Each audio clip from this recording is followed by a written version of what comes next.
sentences. So the first version of logo, that's what it focused on, playing with words and sentences. So 1966 is, summer of 1966 is when the specs, Seymour came back with the specs for logo. And we met, Dan Wally, Dick Grant, me, and Seymour. And we thought of logo as Baby Lisp. We all had a background in Lisp. So that was our model. But we wanted to strip it of its parentheses and a few other things. So, so the first version of logo at BBN was written on this time-shared computer, which the company doesn't exist anymore. And Danny, who was a fabulous programmer, banged out a fast and dirty version, then turned it over to me. And I wasn't a very fantastic Lisp programmer. Somebody else took it over. Dick took it over for me. But anyway, in 1967, Seymour taught for a week a group of children at the Hanscom School on Hanscom Field. And after that, we've totally revised logo. For us, each time we did a teaching, we then totally revised the language. And the nice thing is we had the opportunity to do that. So what happened at BBN is logo got implemented on their fabulous time-shared computer that they were selling time to. It was a PDP-1 made by Digital Equipment Corporation. And this is 1968-69. Seymour and I team taught a group of 7th graders. And this was the classroom. And, oh yeah, there's Seymour and there's me, in case you don't recognize me. And then there's also that young lady. She's a kid. About 15 years ago, called Seymour's office and asked if there was anything around comparable to this for her daughter. And of course there wasn't, but it was nice to hear from her. And so this is what we were using. They were Model 33s and Model 35 teletypes. And in case you don't know what the inside of a teletype looks like, there it is. And here's Seymour helping this young lady. We did sentence generators with them, and these are her sentences. I've seen this. Yeah, actually, she's the child that generated those things. So I stuck them together. They're syntactically correct. And one of the things that happened, there were a couple of math coordinators that were begging to come and visit us. So one of them, I finally said, come. And she saw these sentence generators and ran out of the classroom pulling her hair. Where's their math? Is her question. Do you know where their math is? They took these sentence generators and made math sentence generators, of course. And these kids got very good at using their own teaching programs. So one of them got to be able to multiply 4-digit numbers together and things like that. Anyway, the underlying ideas were procedural thinking, debugging, talking about what you're doing, and having objects to play. At the end of that year, Seymour said, we made games, we did a lot of, NIM was a big game. Seymour and I wrote a paper on that. And it wasn't enough. They needed something more tangible. And that's how Seymour decided we needed turtles. And what's interesting is after that project, we took us, I went, Seymour and Marvin, these are Seymour Papert, Marvin Minsky were co-directors of the Artificial Intelligence Laboratory at MIT. And Seymour and I took what we were doing with Logo to MIT. And so the Logo group started there. And that meant, you will see, that meant a lot because Marvin really got me. He was peripherally involved because Seymour and he didn't read without checking with one another if it were the right beat. No, not quite. But you know, they were very, very close. And it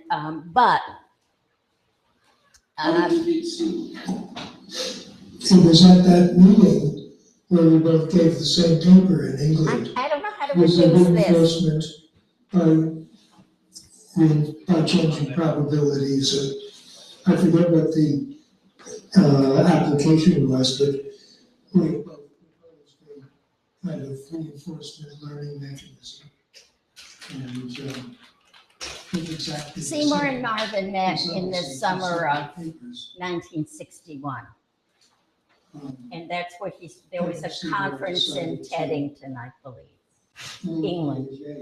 Where he was in charge of research for several years and come to MIT.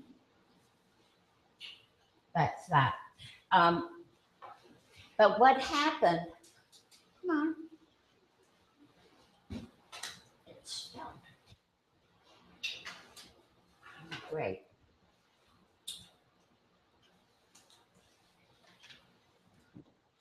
I will tell you how I met them. I wanted to learn to program, and I didn't know where to do it. And a friend of mine said, "Oh, I have a friend at MIT. He's always looking for a secretary."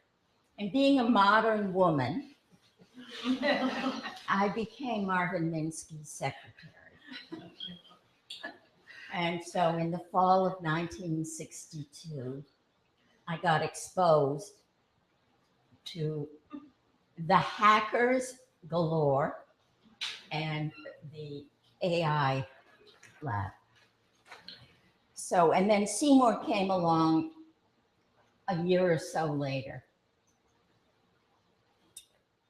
And I did learn to program, not very well, but I did learn to program, and I left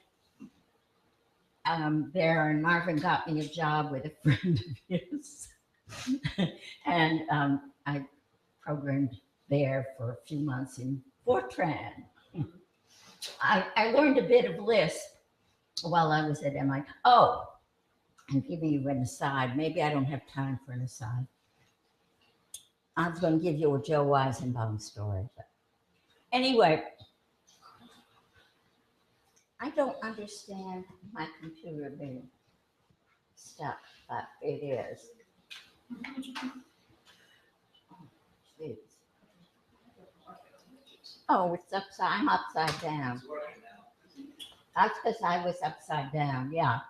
This is one of the other aspects that we thought was important in a logo class was physical arts, circus arts. So this is me pushing Seymour on a bongo board. I don't know if there are bongo boards around anymore, but it's a balancing board.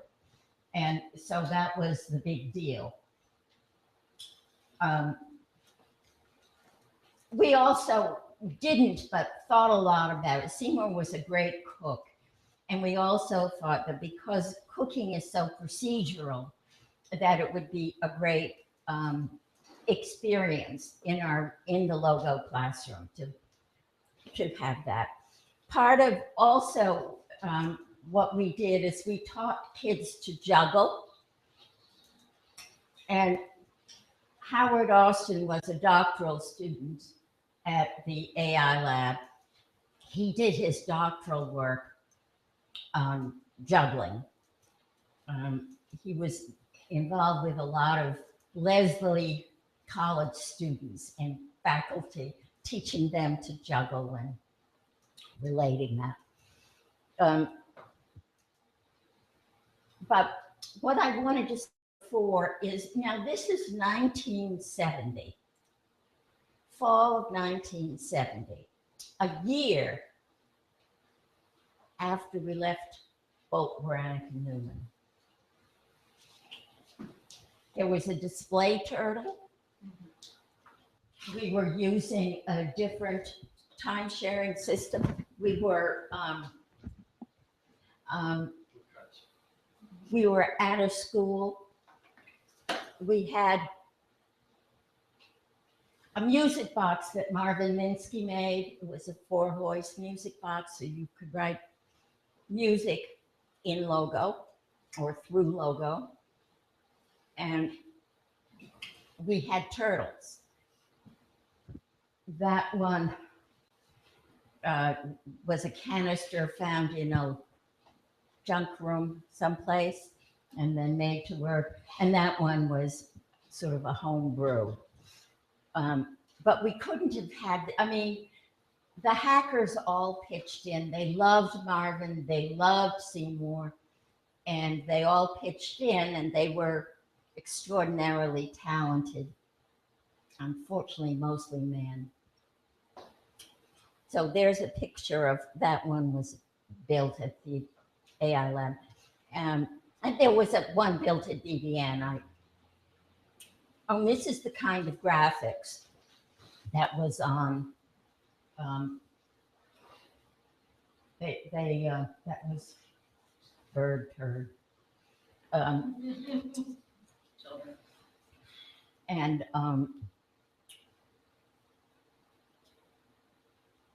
okay. Many times learn mathematics by teaching in mathematics about things that really matter. So at MIT, we're given computers the power to turn motors, make sounds, draw pictures. And we found ways of giving children the power to control the computer. Now they'll put their computers together to make bigger ones.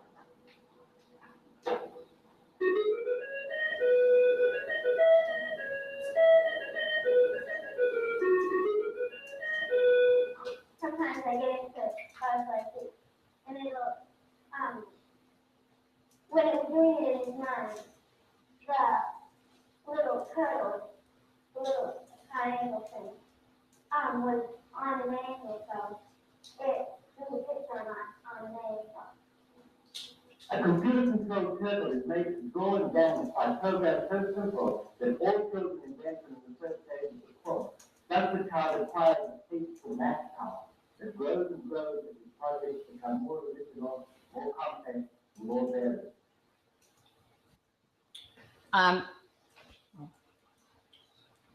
So the next big thing, I skipped something. We went to Exeter, England with a new version of Logo, a new computer.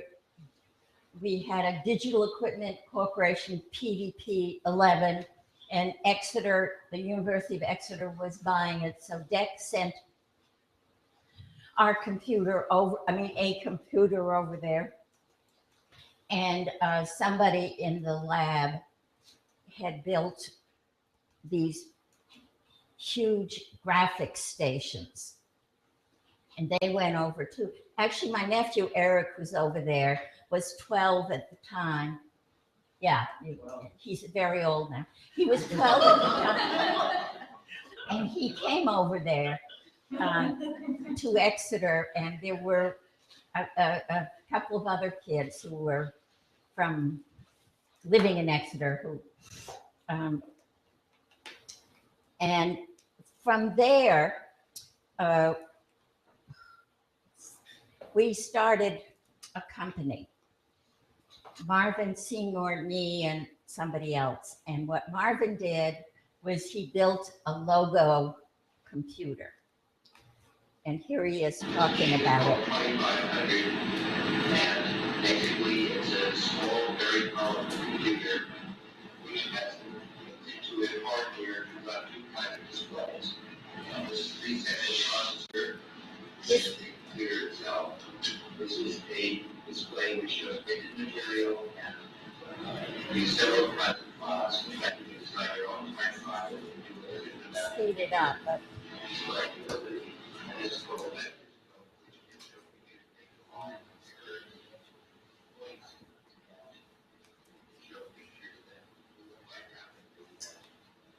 I think I should skip ahead, but in a second you'll see he introduces Seymour. So it's just worth seeing Seymour's face. I thought I cut this more. There's Seymour.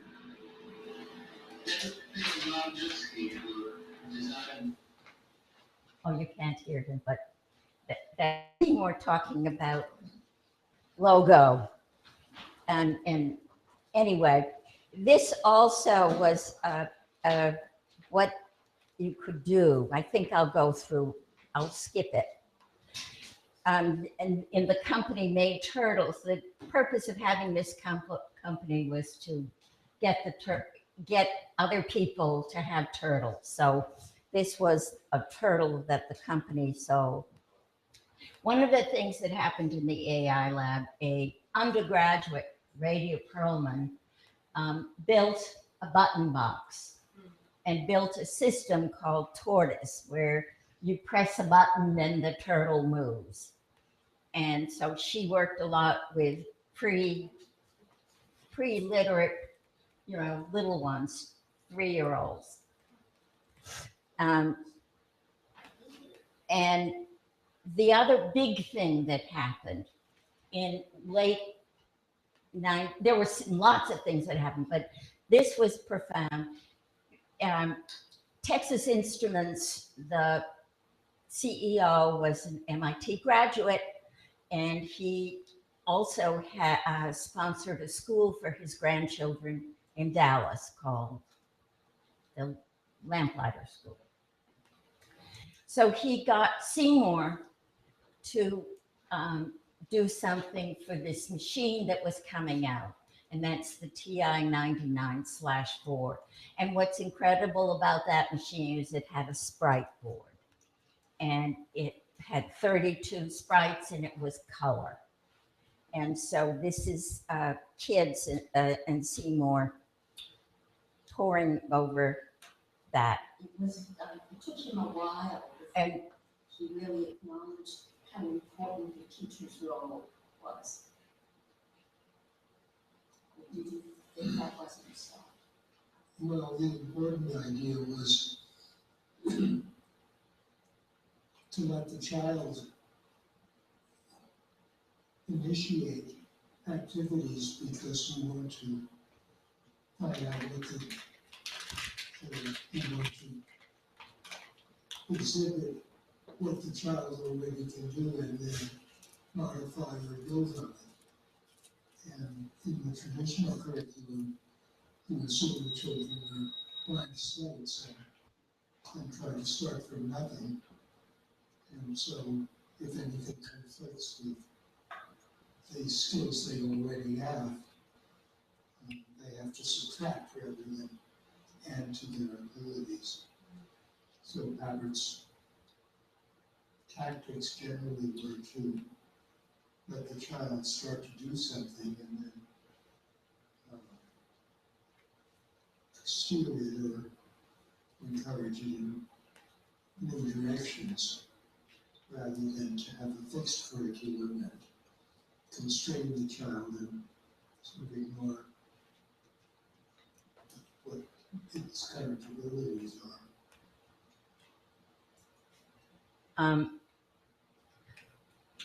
And then the next thing that happened is we started another company.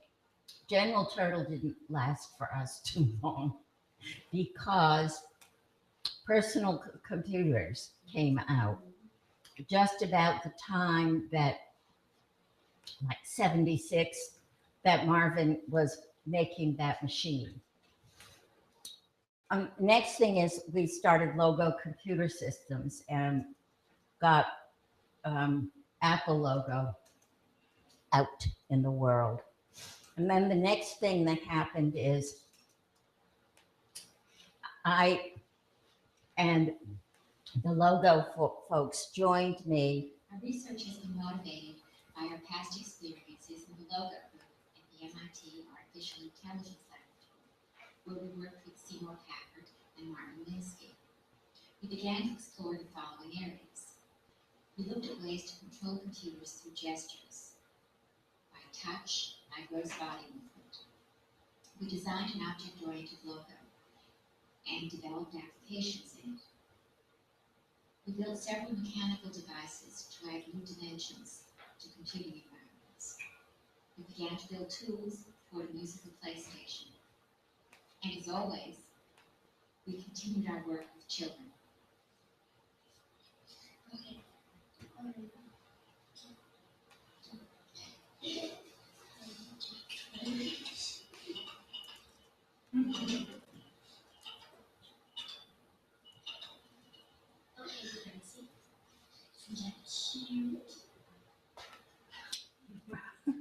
That was Atari logo. So these were people at the Atari lab. Margaret Minsky, who was pretty much responsible. See that kludge? That was a force feedback touch screen. And this was 1983. It's taken a long time for people to catch up with that. This was where you could draw on it, and if you pressed hard, it would make a bigger blob. And we had a friend who was an artist who used it. She made something beautiful. And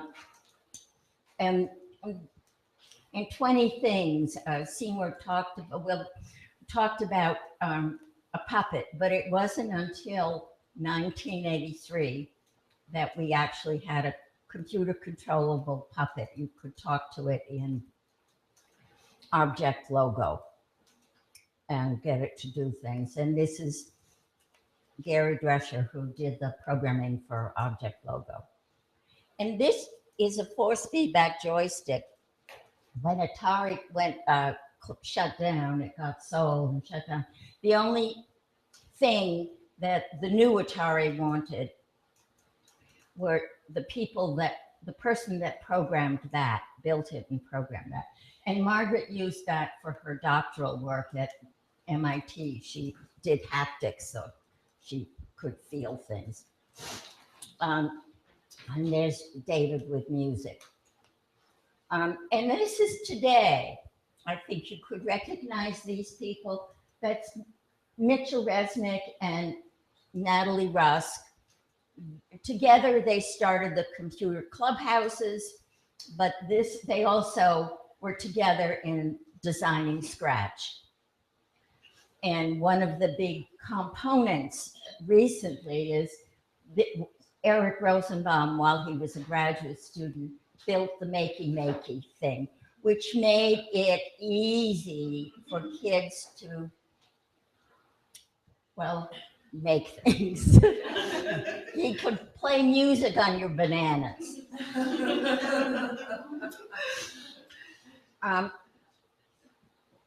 So I'm just listing a couple of things. Here are current activities, and they're all sort of derivatives of logo. That's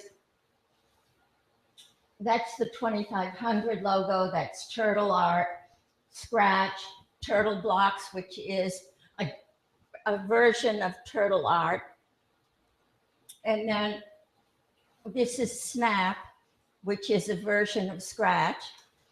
And this is App Inventor. If you haven't played with App Inventor, you see it's a block programming environment, and what you do appears on your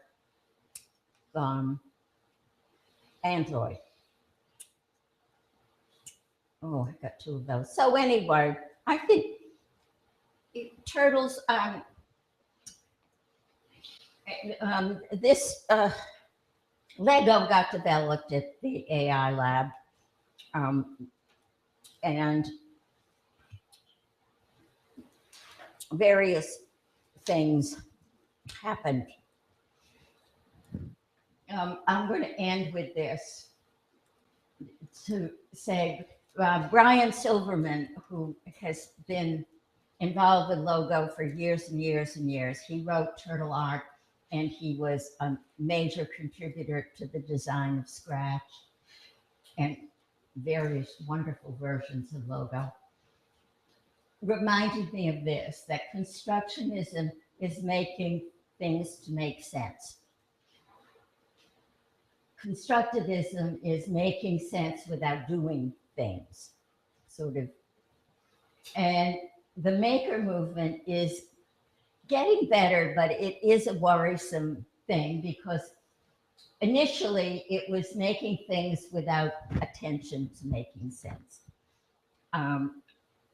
As it gets older, more people are thinking about making sense, but still it's a caveat.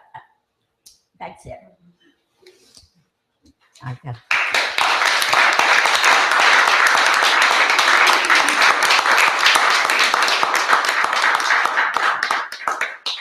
Well, I think we have time for a couple of questions. Then we'll have time at the end to debate and discuss. We have a tasting of Spanish wines and Spanish food at the end. But I think we have time for a couple of quick questions. So, any comments or yeah? Why did you test this on children first instead of adults?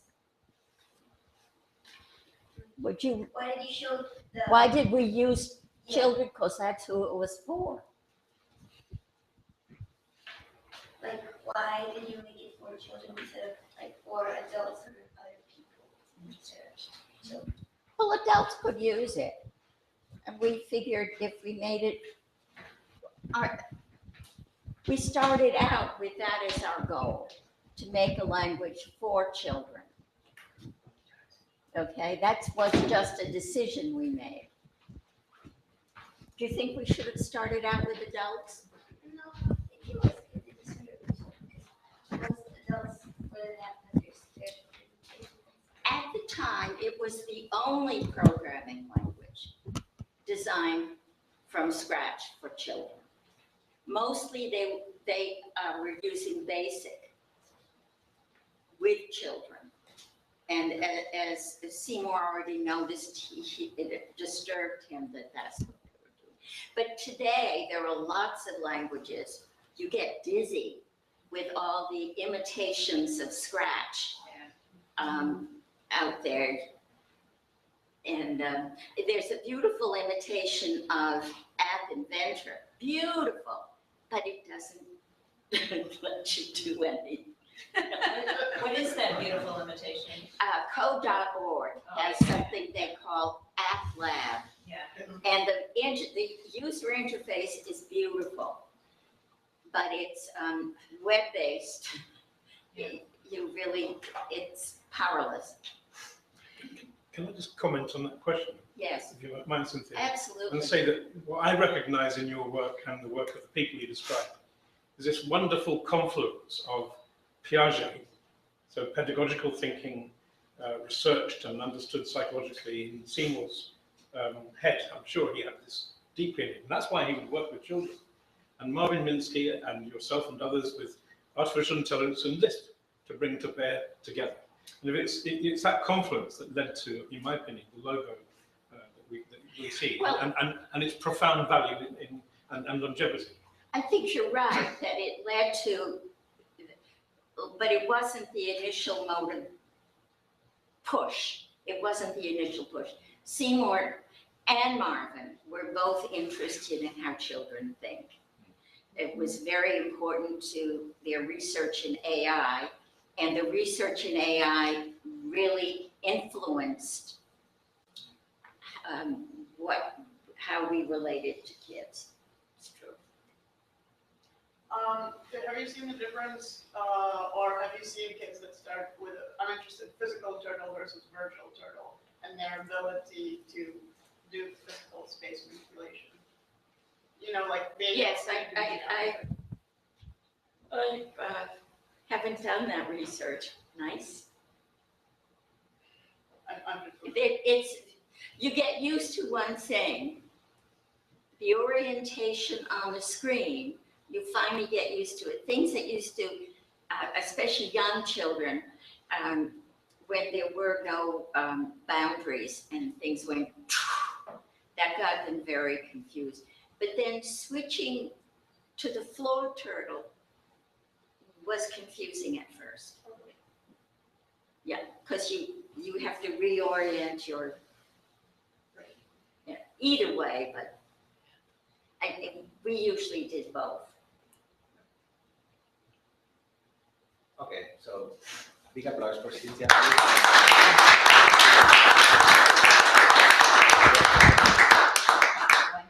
Okay, I'll take my steps away.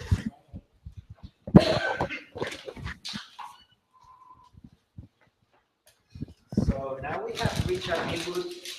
For those of you who don't know Richard, he's one of the key figures in Europe when it comes to the use of computer science in education. He started as a teacher in the 70s, as a school teacher.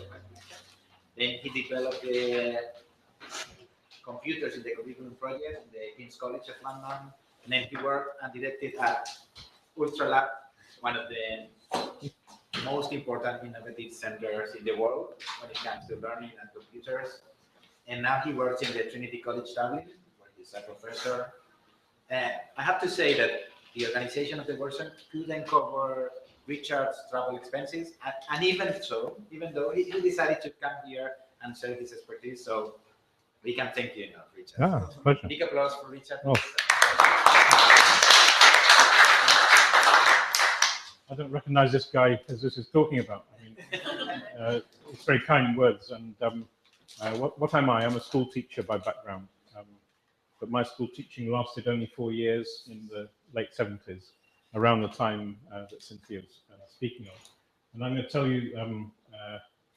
tell you something about my own history, which I think is connected with the history that Cynthia talked about a little.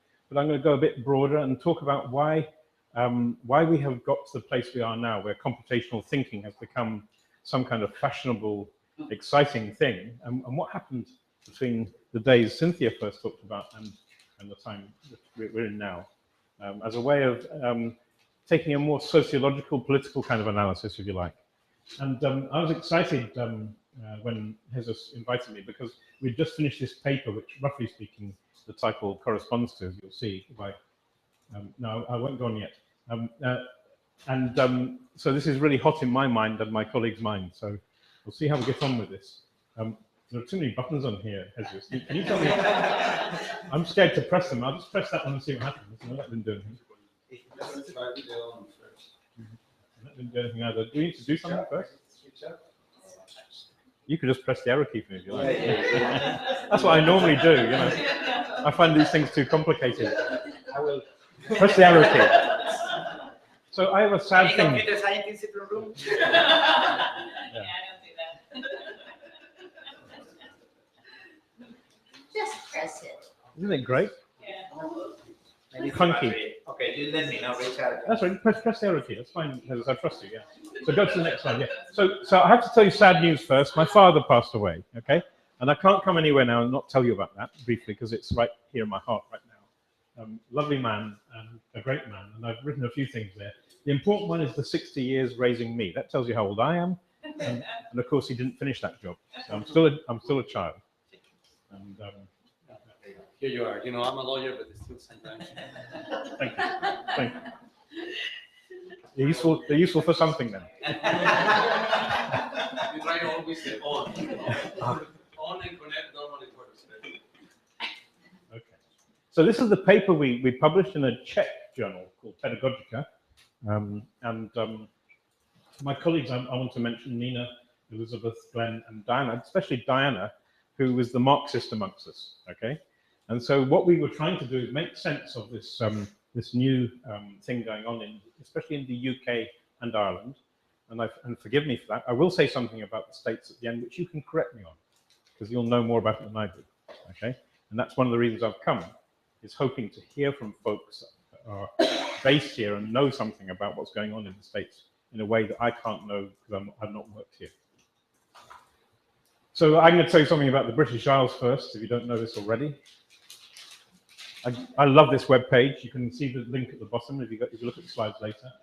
It tries to explain the connections between the British Isles, Great Britain, Ireland, the British Islands, the United Kingdom, and the Republic of Ireland and Northern Ireland. Now, I don't know, do you know these things? Who knows? Most people in these jurisdictions could not draw this map, is my claim. Yeah? They could not. Who did it? The Wikipedia, of course. Wikipedia, the source of all knowledge now. Yeah? I was gonna say the first one may or may not be true today. The Republic of Ireland is in the EU and the Euro, and it will continue to be. Ireland is got. I'm going to emigrate. I'm going to emigrate. I live in both places. I live in England and Ireland at the moment. Okay, I'm an EU citizen, but how long for? Yeah, at least in the. Yeah. So England is the one that we're trying to get to. Well, England, Scotland, Wales to please vote for Remain. I think it's the United Kingdom that are being in the referendum, and that's today. Yeah, so I've sent my postal vote in. Yeah. There'll be more about that later. So what's the inspiration for my current interest? So in the 70s, I used to teach computer studies, sorry, as it was called then, in school for children aged about 15. And it's only in the last 2 years that I've come back to this to start making sense of it properly as somebody where it never left my head, but I got involved in other things. And I began to see that there was a real need to get back into this based on what I could see going on in society around me in England and in Ireland. So I'm not going to read all those things out to you, but I'm particularly interested in interdisciplinarity. That's why I made the comment to Cynthia. I think that combination of education and AI and stuff is so interesting. It's led to so many good things, I think. And I'm also concerned to consider all ages. I think that's really interesting, that we can take many of the ideas that are being developed for children and apply them to 60-year-olds like me. In fact, I can say honestly that I prefer to program in Scratch than any other programming language, just to avoid the syntax errors that I otherwise generate with every line of code I write. You know? So I just can't remember anymore how the syntax works. And there are too many programming languages I've learned. Is it semicolon for this language, or is it 2 slashes for a comment or not, or which way around?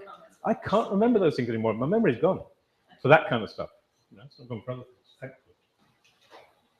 So what I do have is a picture in my mind, at least, of the history of education computing. There's Cynthia there on the left. Yeah, that's the logo. Starting point, of course, I mean.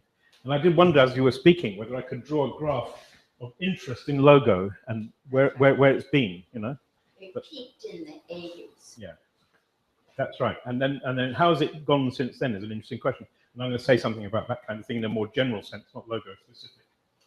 So for me, this is my period when I was teaching. I was actually teaching in this period just here, in those 4 years before 1980. And at the end of that,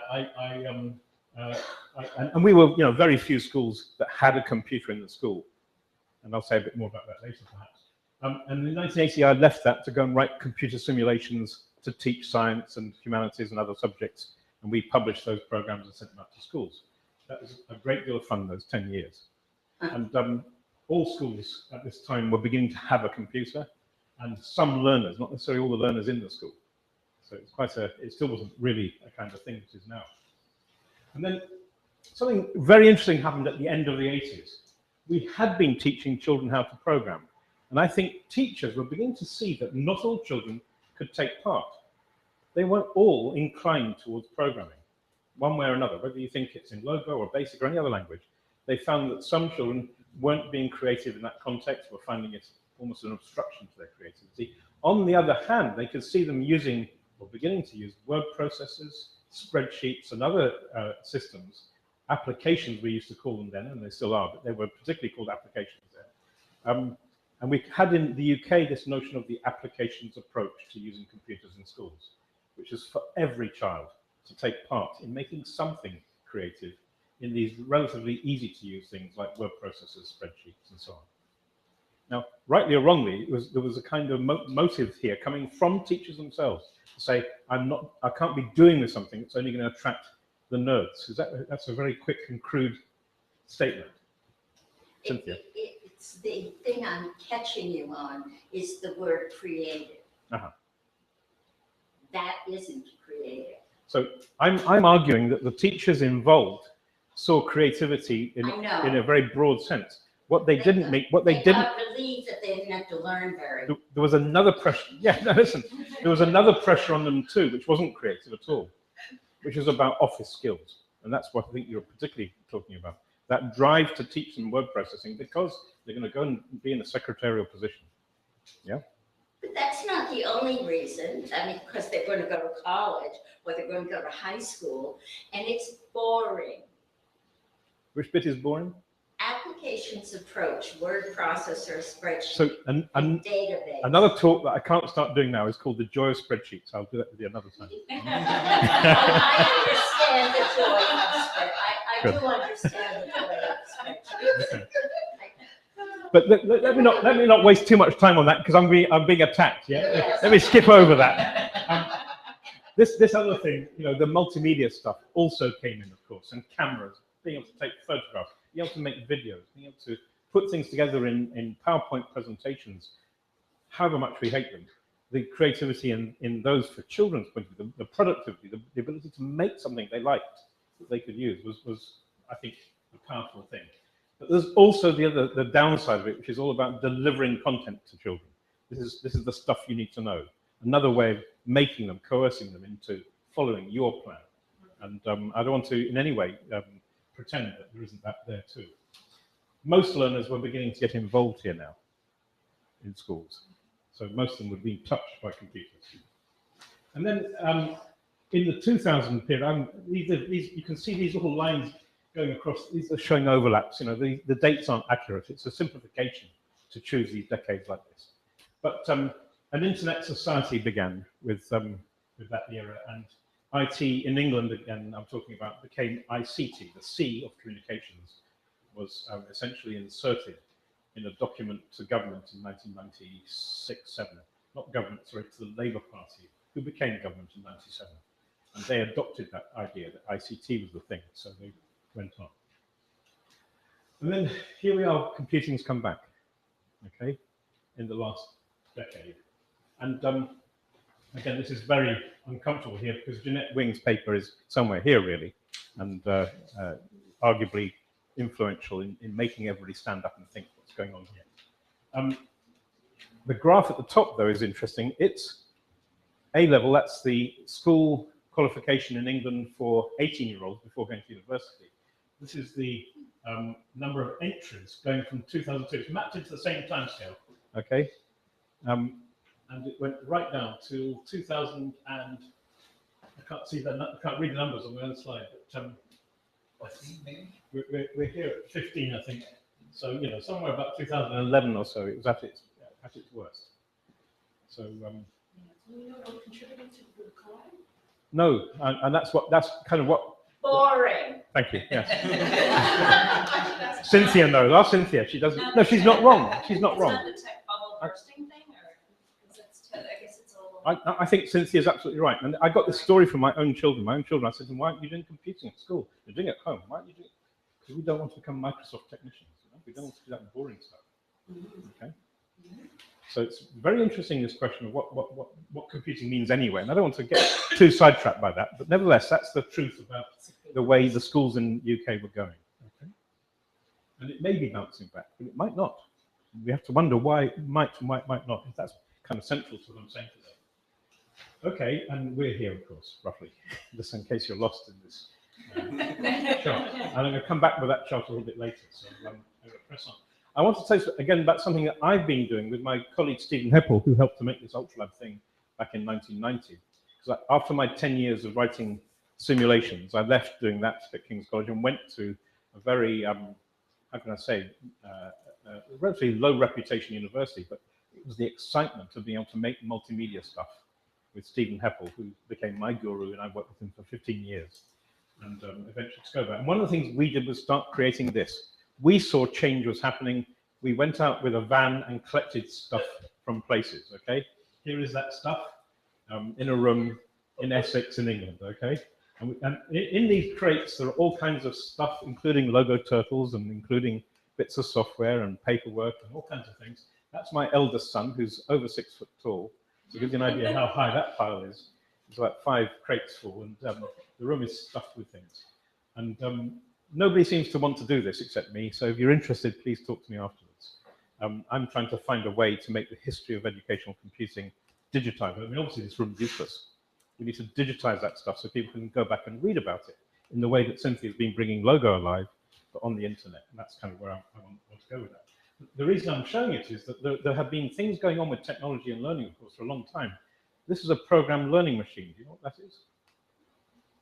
Well, roughly speaking, there's a question over here that we can read if it wasn't such a bad photograph.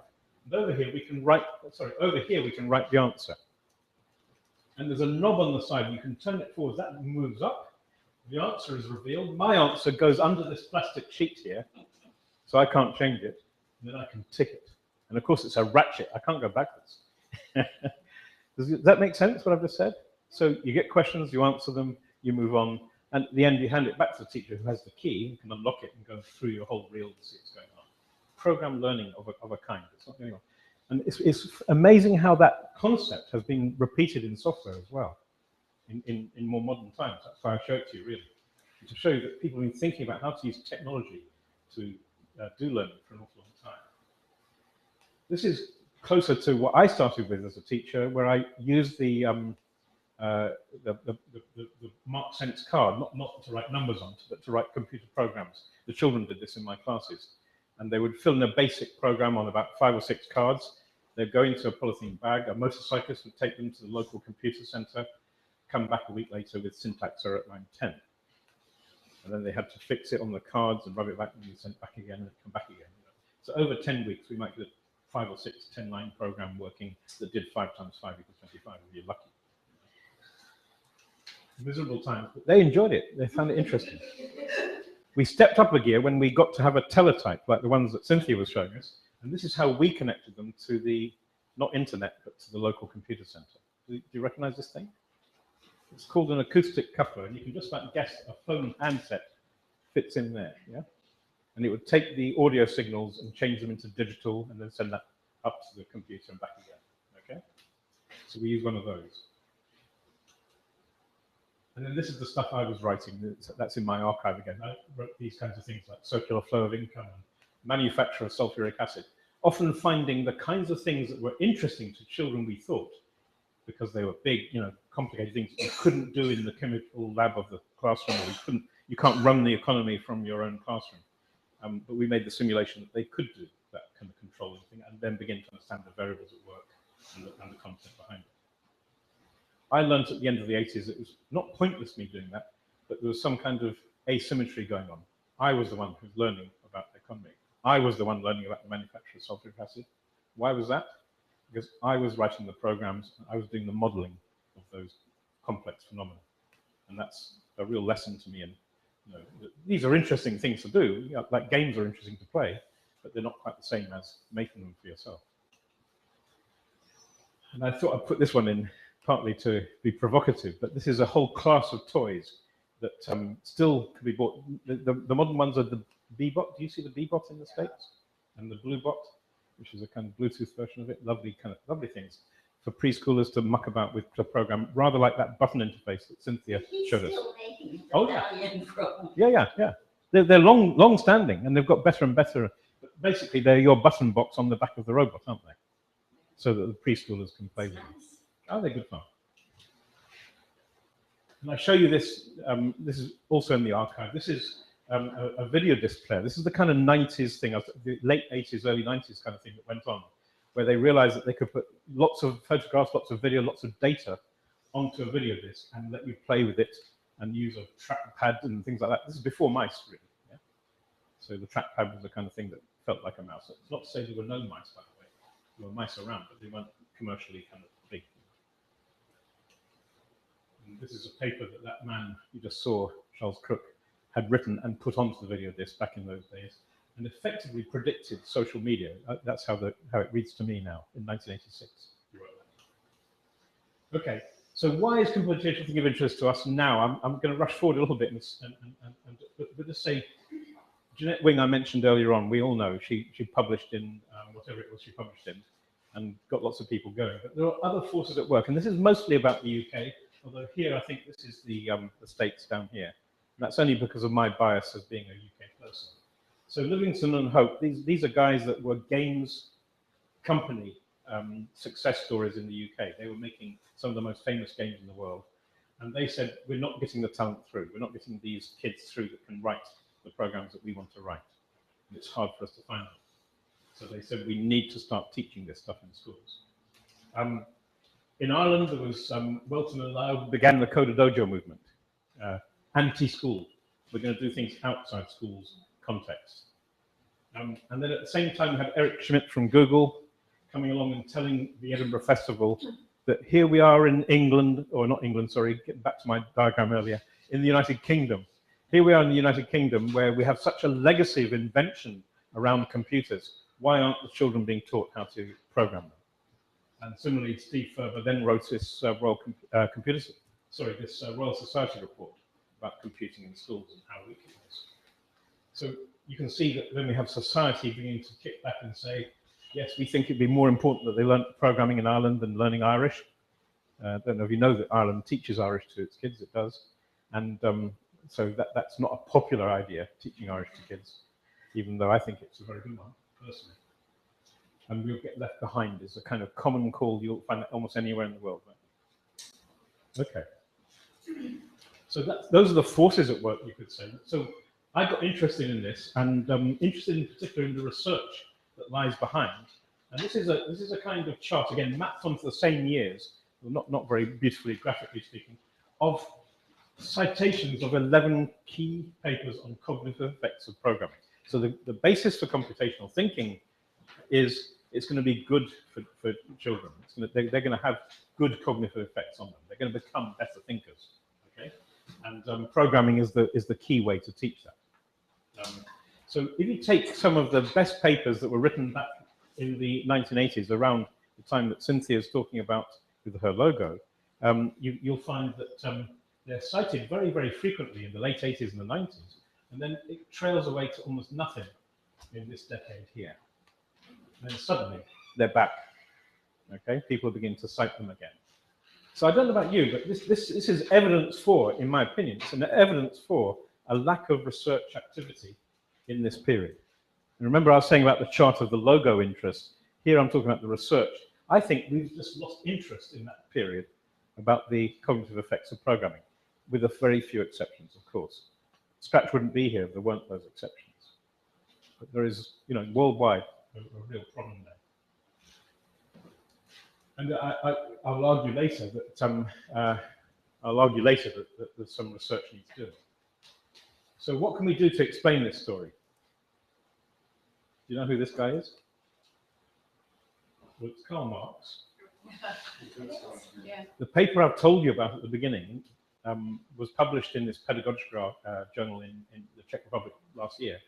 It wouldn't have been published if the committee, because I only heard this privately, but the committee that were deciding whether it should be published were having a fight over whether we should mention Marx. And this is the case with Eastern European countries that have suffered, if you like, under communism, if that's the right word, and are now asking the question: should we be talking that stuff at all? But we were using Marx's analysis of society, not his revolutionary call, to discuss the question of computational thinking, what's going on here. So what does Marx tell us about society? He tells us that there is this superstructure of government and education. It has an economic base. The companies like Google, that Eric Schmidt represented earlier on. And of course, their aim, quite reasonably, is to secure profits. This is not controversial. It's just a description of what's going on. And so we tried to apply that in our paper to think about the problems. And it's important to realize that the education policies, the things that introduce, as they have in the UK, computing to 5-year-olds now, these policies are part of an argument being made by governments to fight each other over what's our dominant thinking about what education is for example. And we go back to that question of preparing youngsters for jobs and the rest, rather than the kind of view that I would have of education being a fulfillment in itself. This is the bit that really links in with words said earlier.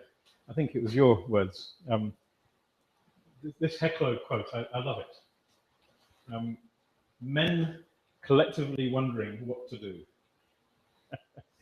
I've seen it myself, and I don't know whether you have seen it yourself, but I've been on advisory committees which have included ministers and included civil servants, and you just know they don't know what they're doing. They're struggling to find some kind of evidence base, some kind of knowledge, and of course the research isn't there. So when the UK decided to go and implement a computing curriculum only 2 years ago, it's not at all clear to me that the ministers really understood what they were doing. And number two, much worse than that, of course, our current state of government in the UK is really quite dire. We have ministers who say that experts and educationalists are not to be trusted. And this is reminiscent, by the way, and I'm being very serious now, it's reminiscent of the way the Nazi Party came to power in Germany, the way they treated intellectuals and academia. So is this happening again now in the UK? You can see why the EU Remain debate is such a powerful one for us now.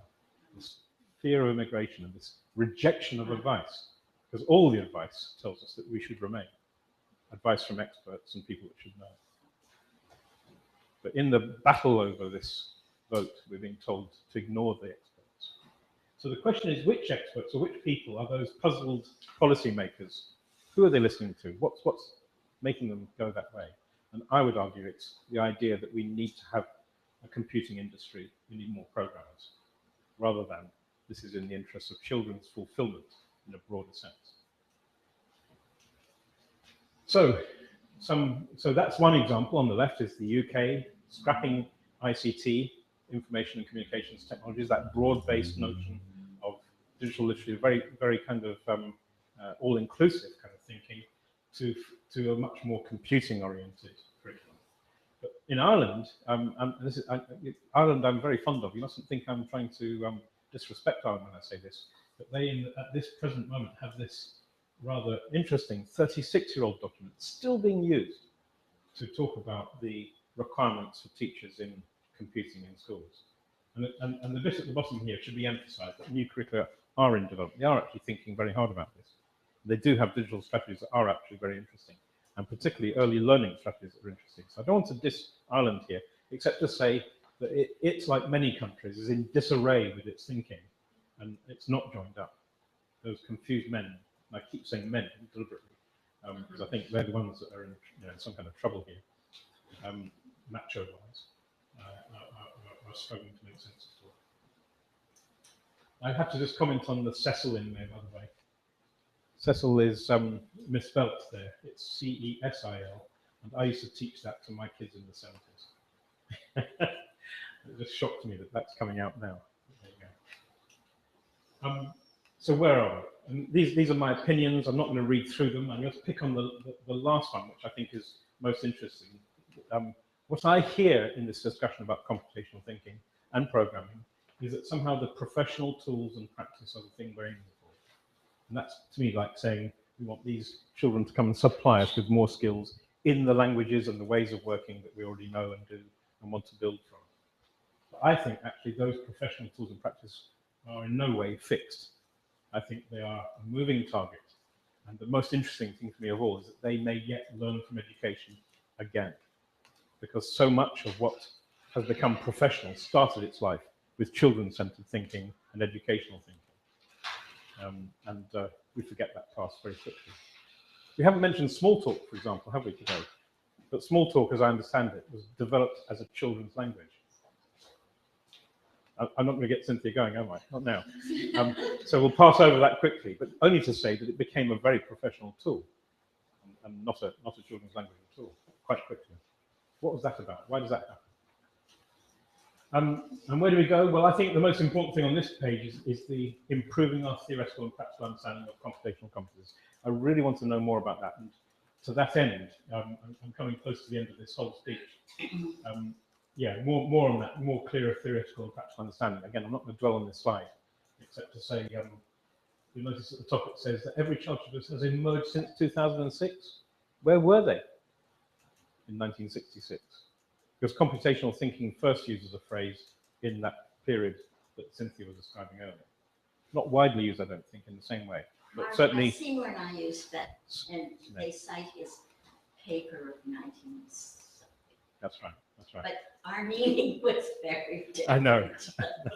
But what is that damn meaning? Because how many people in the room would be prepared to define it? It's a big joke. I'm not sure I could, but I want to do that. I nevertheless want to work on that and see if we can get some clearer and better thing. So that's why I'm going to finish on these slides.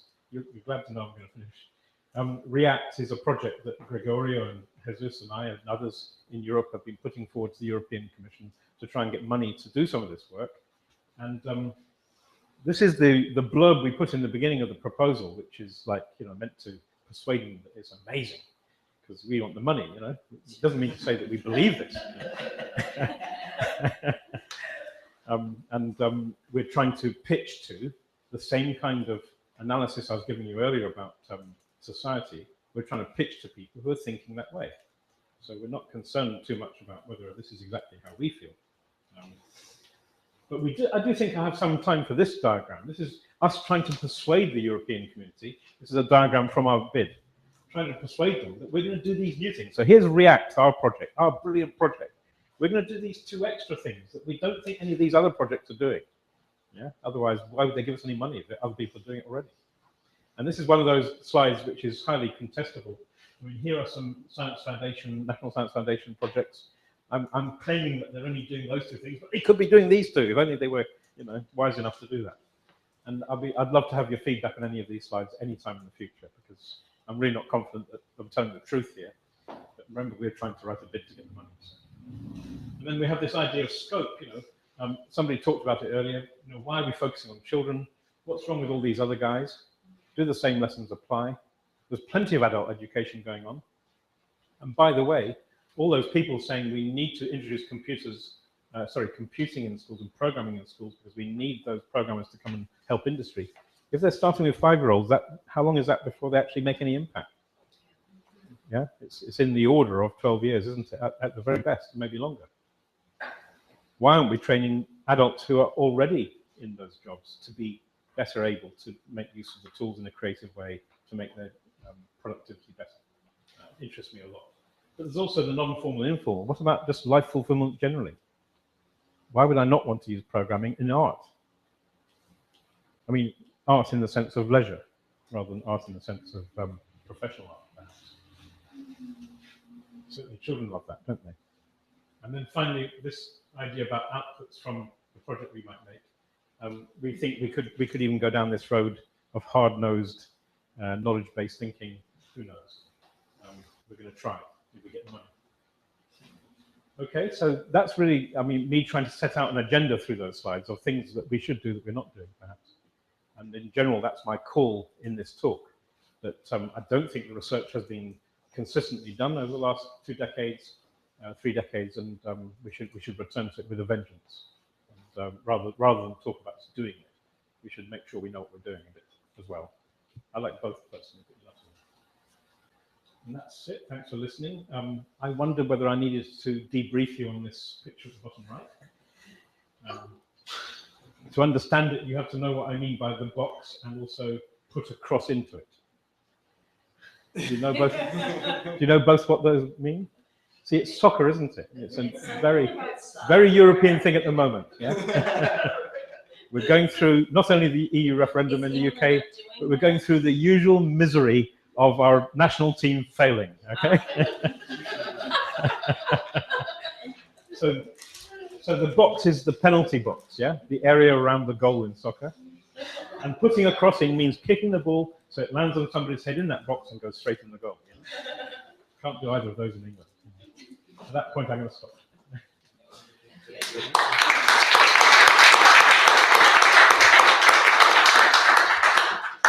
Yes, so maybe we have time for one question, one quick question or comment. I can talk later. Okay, well, yeah, we have the Spanish wines at the end, so we can discuss that. Then let's welcome Gregorio Robles. Well, Gregorio is an associate professor at Universidad de Juan Carlos in Madrid, Spain.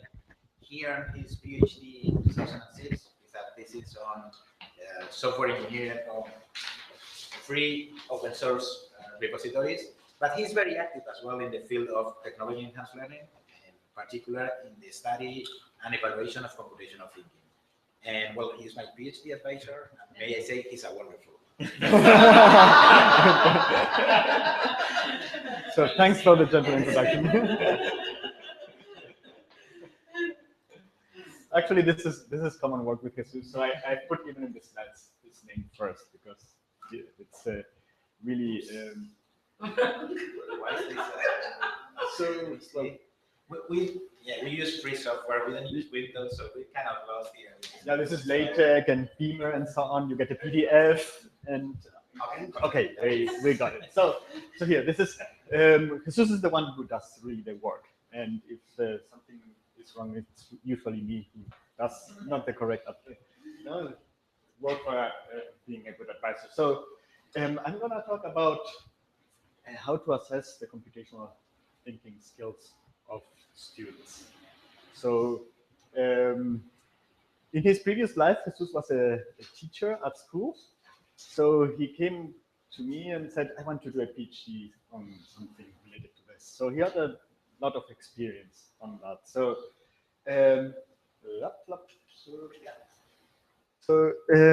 really the result of all this is something that we have now online, which is the Dr. Scratch tool. It's a web-based platform where as a learner, you can submit the URL of your project, and it provides you feedback in a gamified way. So basically, it provides you some points. It's I will talk about it later on. And the idea is, when Jesus was a student of mine in undergraduate, so many years ago, we made them program a lot. And it was in Python. And one of the things that I like a lot and that students as well like a lot is when I provide them with the evaluation of their student work, I use a tool which is called Pilot. And this provides some metrics and so on. And you got at the end a score. And this score, it's up to 10 points. And it was always very difficult to get to the 10 points. So there's always something that you still have to learn.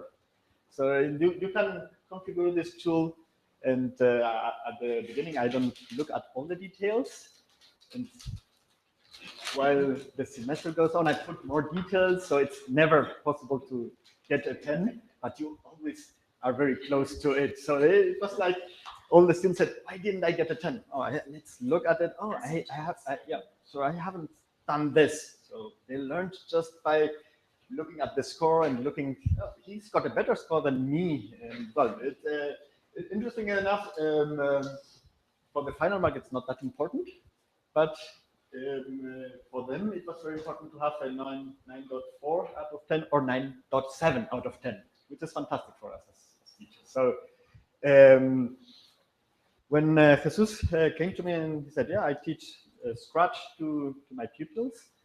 And then I said, oh, okay, how do you do the evaluation? And I said, oh, that's a nightmare. I have to download all the projects and I have to do that manually. So actually, and this is a bit minor. this was just like complete nightmare. 30 projects, you look at all of them one by one, you manually revise them and so on. I said, why don't we automatize that process? Maybe we cannot automatize all of it, and that will be the discussion. But many things like, are you using such type of logs? Are you using that methods? Do you have bad habits? Those kind of things. And I have a software engineering background.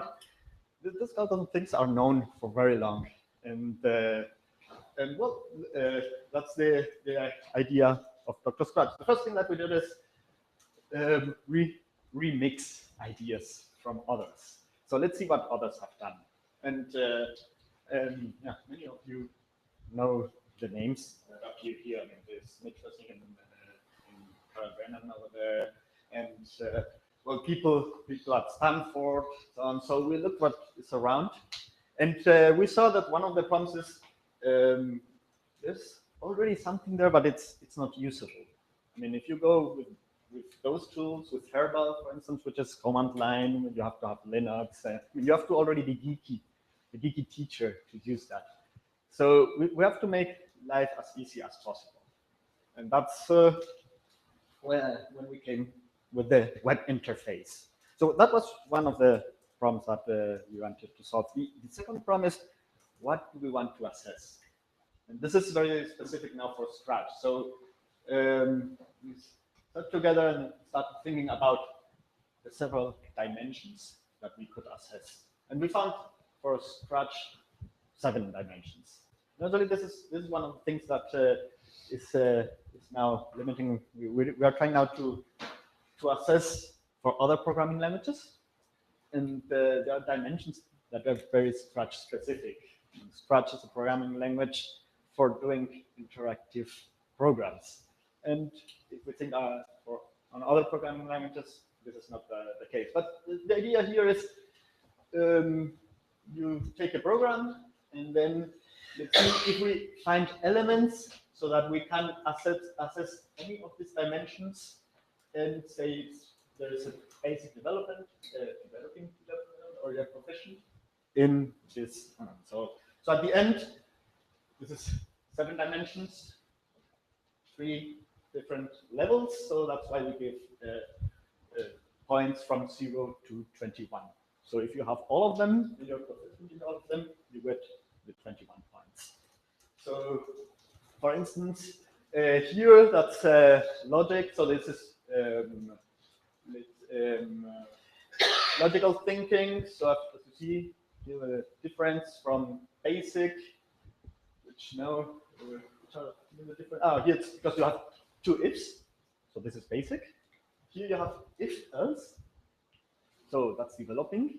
And here you have if, and as you see here, or else, so some logic and so on, that's proficient. So interesting enough, you are using here as a learner, you are using more blocks, more you have, I would say, you're richer in the semantical way of expressing your program.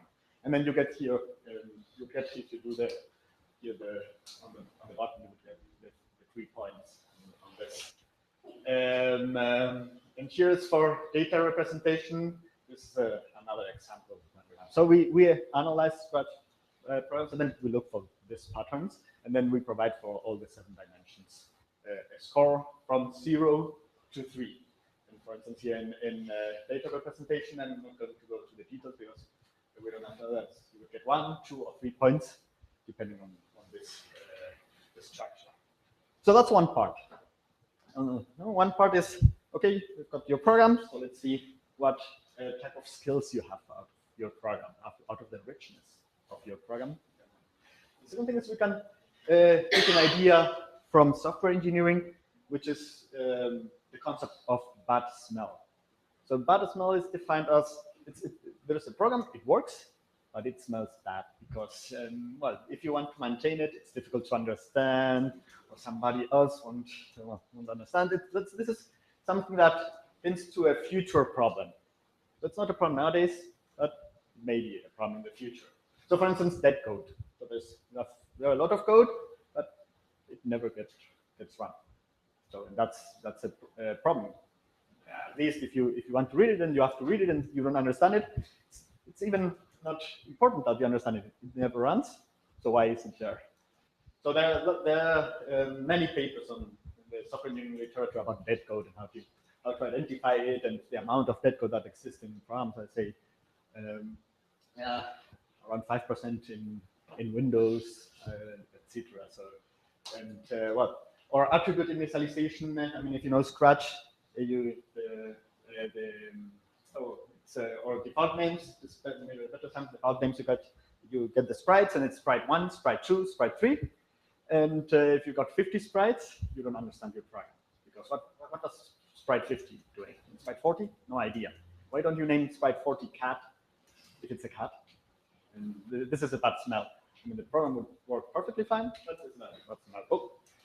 And then repeated scripts. So, for instance, here, bad default naming of sprites. This is a very bad project. Which of the sprites should we choose? Was it sprite 29 or sprite 13? And then And the other one is, for instance, the repeated code. Because this, you see somewhere else, is here. This is the same structure. So let's define common ground, and then you use this. So this is something that, as well, we can do on an automatic way. So why is this interesting? We took 100 randomly projects from the Scratch website and looked how many of them had this bad habits, how many of them had this bad smells. So we saw that, let's see here, default names out of the 100, almost 80 had default names. A majority duplicated scripts, and well, here we did 5 boxes. And so in the mean, how many maximum here duplicated scripts, a maximum of 71 duplicated scripts. So but default names 67, so sprite 67. So the other example, something real. So we found that having this idea of bad smell is something really interesting. And it's not something that is useful for a minority of students. It's something useful for a majority of learners. So that's well, and once we had the Scratch with the help of 2 undergraduates, we built a website, and we've been playing a little bit around. And one of the questions that we have is, okay, we have an evaluation tool. Can we compare it to other evaluation frameworks? So, for instance, expert judgment, which in other words is the teachers doing it manually. So, therefore, we used here the possibility that gave us we had an award for in Spain for Scratch projects. So we had experts that we asked them to evaluate the projects, and we took their evaluations and the assessment by Dr. Scratch and compared. Actually, that's a picture of the award ceremony there in the Google campus in Madrid. This is my 3-year-old son. Yeah, sounds like you know, and because of family reasons, I speak to him in German, my wife in Spanish. But when you ask what is your mother tongue, he answers Python, which I'm very proud of. My wife isn't that happy about that because she's a lawyer, but well, I don't know. So back to Dr. Scratch versus expert judgment. So here we got the expert scores and the one from Dr. Scratch. And you see, well, there is some correlation, not a perfect one, because there's something there that we humans can evaluate by other means. And well, this was one step. One idea, the other idea is there are some from software engineering where my research comes from and so on. We have certain complexity metrics. I mean, one of them is the cyclomatic complexity that looks how many paths a program has. So the more paths, the more complex it is. So we see how Dr. Scratch correlates with cyclomatic complexity. And okay, there's a line there. Here are the outliers. This is basically because the Dr. Scratch cannot give a score above 21, and the cyclomatic complexity is a natural number. So all this, when the problem becomes too complex, it grows in cyclomatic complexity, but we don't have that in Dr. Scratch. If we look at the other one, the other classic one is the one by Halstead. The Halstead length is one of them. Then we have the same effect as you see here. When they become very, very complex, then Dr. Scratch doesn't do it. Well, it's not that it doesn't do a good job, but it's not as it doesn't provide the same information as the And well, there are some computational thinking tests here. That this is from Weberats, which is a database of computational thinking problems, where you see here you have to draw this, and you have to use this code, which is the right answer. And this is something that students at, how old are they? 15, 14? 13, 14 years. 13, 14 years old, and then, well, together, and then, well, we compared the CT score, that's the CT test of the students, and we see again, well, there's correlation, some differences here happen. So, well, at least all of them go in the same direction. In addition, what we've done is we have gone to schools, and we asked teachers and the pupils about the tool, and have looked about the reaction, as well about how they feel, because I mean, they are getting evaluated. So it's, and you always want to provide an evaluation that motivates them to grow, not that is well, not that it becomes a pain, like, oh, I'll get evaluated that and so on. So, and we have to fine tune the tool for that. And then, well, but in general, here we made questionnaires, and actually we took some videos of how they react and so on.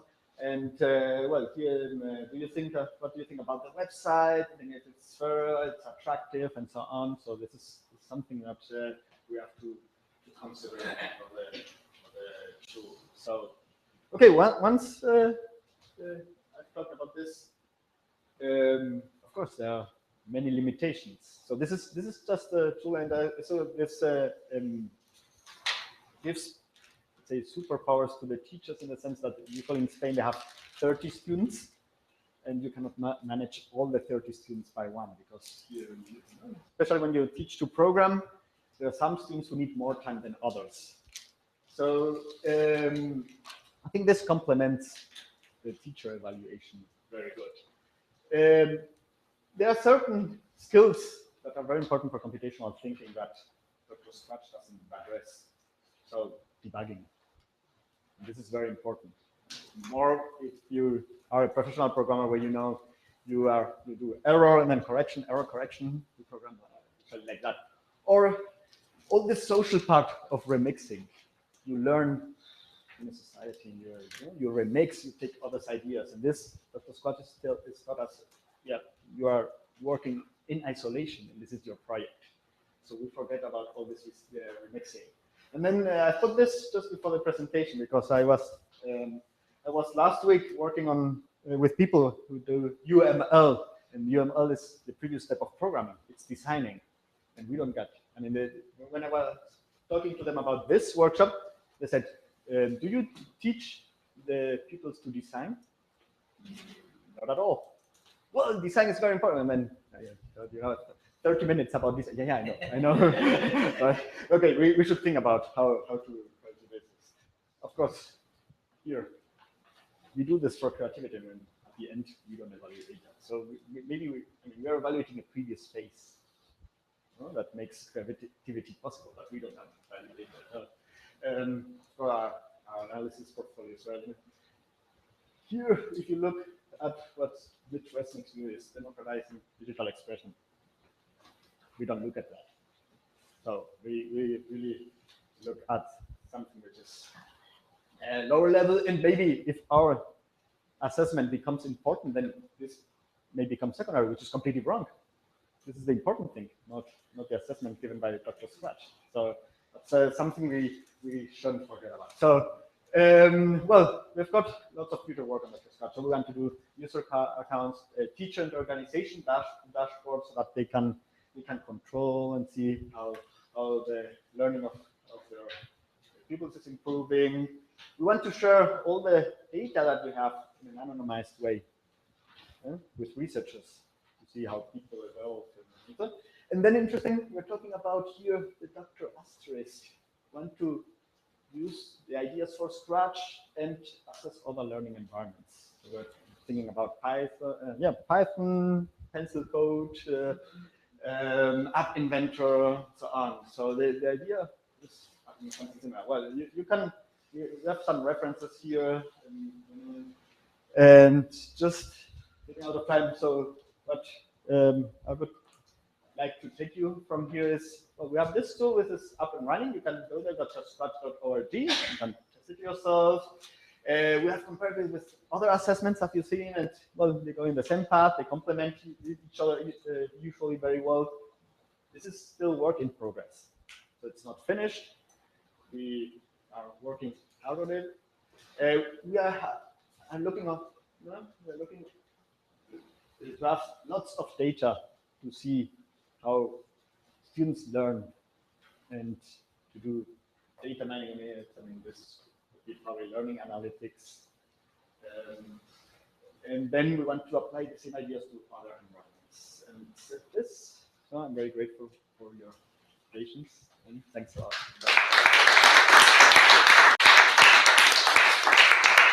So I think we could skip the questions and listen for the later debate.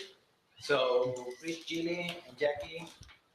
The next talk will be presented by two speakers. We have Gilly Pudig and Jackie Barnes. Gilly is currently a co-leader of the Biosciences Initiative at CERN. Maybe I'll take this It's a research-based organization dedicated to improve the mathematics and science education.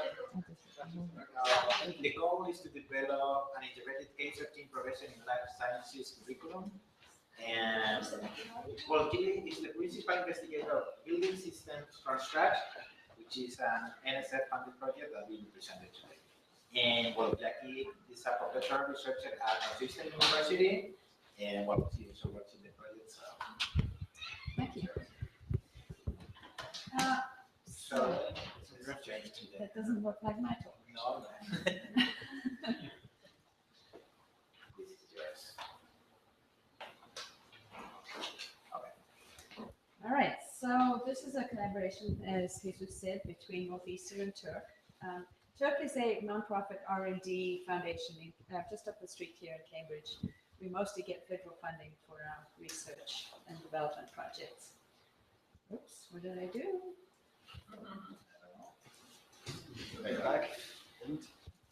Which one? It's that one, right? Okay. Yes. Thank you. All right.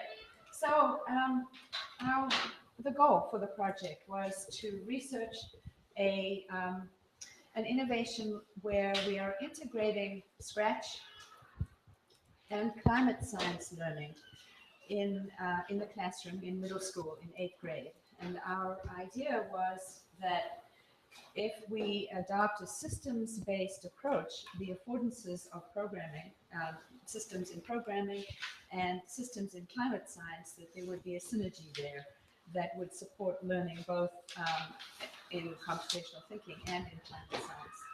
And we made a beautiful pitch to the NSF, just with big claims about how creative this project was, and they bought it. And so we are doing a 3-year project developing. We call it a curriculum, but we respect the students as makers, creators, researchers, and learners. And so it's more of a framework for the teachers to support them, to support the students, as opposed to a real curriculum. And so teachers teach typically the way they've been taught, and so that's where we focus our efforts on supporting them to adopt this kind of role, this new role for many in the classroom. So our research questions are: how do the teachers take up this kind of inquiry-oriented participatory pedagogy? What do students learn? This is an ambitious program, learning science content, science practices, systems thinking, which is a very particular way of thinking about the world, and how do they use computation in relation to understanding climate change and climate systems and climate change. And then we're also hoping to see if there are any changes in self-efficacy and persistence, other attitudes and dispositions as a result of using game design to learn about a difficult science topic. A slide that Cynthia showed earlier about Scratch being typically used for creating games and not particularly for learning was of concern. We made the argument that making games was more important than playing games. Lots and lots of educational games which are totally boring. If other people have made them, but to make games oneself is, our hypothesis is that it's really creative. Now, this is a lot of words, so don't worry about it, but the main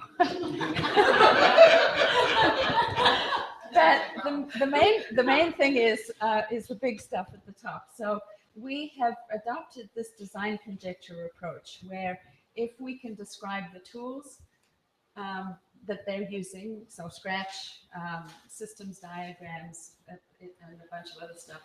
The task structure, this participatory learning where the students become the experts and learn as they go in order to make their games.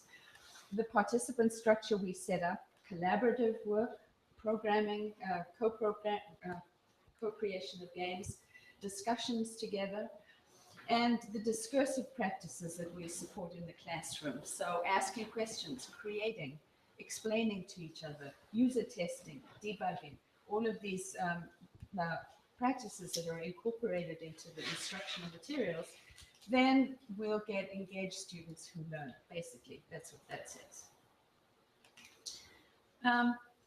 So then the thing about this design conjecture approach that's different, that may have looked to many of you like a logic model. I don't know how many of you are familiar with the use of logic models in research, but the important thing about using this approach is that you're not only trying to reach a certain set of outcomes, but you're trying to understand how and why they happen. So you focus in the classroom a lot on talk, process. What are the mediating processes, the observable things in the classroom that you can see, the kinds of talk, the iterations in artifacts that show somewhat of how students are constructing, understanding, and developing expertise. So that then I've now added the learning environment research is about how do the tools, task structures, and discursive practices actually support learning. And I think that's all I'm going to say. Well, maybe just a little more about the instruction. I've said some of this already. Collaborative pair programming. Students don't know very much when they start out on this. And as they decide what kinds of games they're going to design, is it going to be about planting trees to suck CO2 out of the air to mitigate climate change? Then they go and learn about that aspect of climate change. They do critique, so they do user testing and critique based on the sort of art studio approach. And our colleague Caspar Harderfeld has written about what he calls triadic game design. So there are three related elements in this theory where you focus on reality. And a good game includes reality, which is, in this case, obviously the climate change, the climate content. Meaning is the second important component, and that is, in this case, what is the player intended to learn? What's the goal of the game? And that was a real key thing for the students to think about, not only to create a game about this content, but what is important about a game that's supposed to teach the person who plays it? What are my learning goals? It helped to focus on both the content and engagement. They wanted their games to be fun. And then play. How the final game product relates to computation and the programming that they use.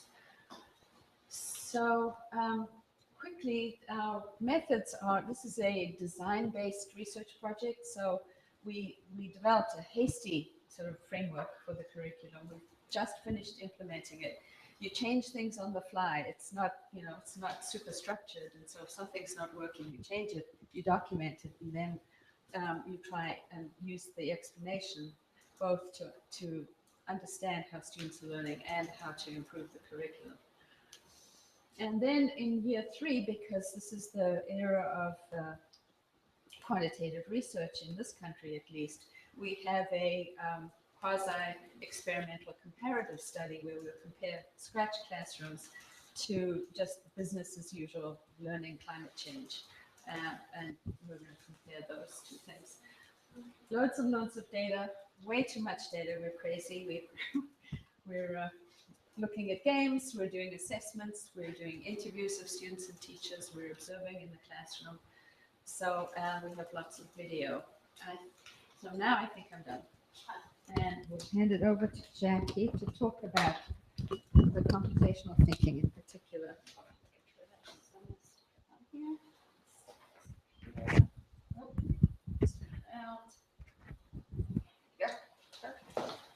This thing? Cool. So as Julie said, we just finished our study, or our data collection part of the study, so it's still a work in progress. And the things that I'm describing here, I wanted to share how we were thinking about computational thinking and how we plan to support it in the curriculum or in our framework, and how we're trying to assess it through the different artifacts that we have. But we haven't done much analysis now, so a lot of this is really just a conversation starter, just so you know. So a lot of you in this room might understand that computational thinking is hard to define. And so some things that I've found as ways to describe it, something different from programming languages, seeing a problem in terms of its parts, using an algorithm to solve a problem, creating an algorithm, thinking like a computer scientist, formulating problems and their solutions in a way that can be carried out by an information processing agent, empowering students to communicate with computers. So lots of different ways of describing it. And I thought a more productive question to ask is, how are we formulating computational thinking? So I use the wording that we have in our curriculum. I want to describe that. So we want students to be creative in constructing algorithms that solve abstracted problems. So the creative part of that to us is in a couple forms. So we want them to know that there are multiple ways to solve a problem, to break it into parts and then make a solution. They're also going about the process of creating a game, and there are lots of ways to do that as well. So both of those things are where the creativity can come out. And constructing algorithms in terms of how to build the game and how to work with technical problems that come up. So how to solve those problems. They need to define the parts and also the processes that could work with those parts. So in Scratch, a lot of that time is the blocks and how they work together and the different things that they can do and act on them. Am I staying in front of this? I just realized. And the last part of this, we want to be able to communicate and collaborate with other people. And to us, that's really important because part of computational thinking is the ability to describe that to others. So if you can effectively communicate the parts of a problem and how you're choosing to solve it, then we think that's really important. So we wanted to have collaboration be a key part of our design. And we did that mostly through thinking about the design process of designing a game. Someone brought up design earlier and whether or not that's important in computational thinking. And to us, that's how we went about it. So thinking about the design process of planning, actual design, play testing, feedback, iterating, and just repeating that over and over. So thinking about that as the default process of going about game design, including all the fixing the problems that come about during that time. So the first part of that in planning, Jolie mentioned the reality being in play framework that we are familiar with from our colleague Casper. And we had them sketch out their game plan, but in terms of those three things. So thinking about what the purpose of their game is and trying to sketch out a little bit of that. What will the player in the game do? And then a little bit about the climate science there. We actually created these cards to describe different types of things that those could be. So in topic, we had different kinds of climate systems that they could make their game about, and they could choose one of those cards to start designing. In the classrooms that we worked with, they were also allowed to pick their own topic outside of these cards.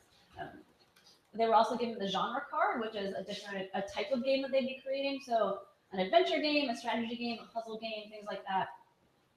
And then the purpose of the player. So was the game to teach values to a player? Was it to teach empathy? Was it to have them learn a specific concept? Thinking about all of those things and trying to sketch them out. In the design part of it, one activity we did was the 10-block challenge. Maybe you've heard of that, but they were given 10 blocks that we thought might be useful to them in their design process. And they had to just create something out of those 10 blocks. And the cool part of this is that a lot of kids created their game from that initial project. So here it was just to kind of play with the blocks and see what they did. But a lot of kids built off from that to create their eventual game once they had more confidence of what the blocks could do. And those were 2 activities we did, and also just the play testing and iterating process. They designed in pairs, and they play tested with other pairs and gave each other feedback in a sort of structured way, but really just kind of prompting what kinds of questions to ask and what to give feedback on. And then they redesigned their game continuously. So the ways that we might look for computational thinking in this final data, we have lots of ways of doing that, as you can see. So in the final games themselves, in the final projects, we're actually using Dr. Scratch, which we just talked about. We developed a game rubric to do some qualitative coding of the final design. We have a couple computational thinking questions in our traditional assessment we gave them for pre and post test. We gave them an engagement survey to figure out some attitudes related to computer science and computational thinking. We have snapshots of their games over time. So these are more sort of in-process artifacts. We have their game design planning sheets. We have like game rationales, playtesting sheets. And something that we think might be the most interesting is the student talk. So we had screen captures going for every day while they were designing with their pair and talking about how they would solve problems and how they would design their game. And so this just ended and we haven't gotten to watch all of these because there are hours and hours of video. But we think that's going to be really interesting to figure out how they negotiated that over time with their partner and how they solve problems in the different iterations of their design. So, right, so these are more static kinds of data.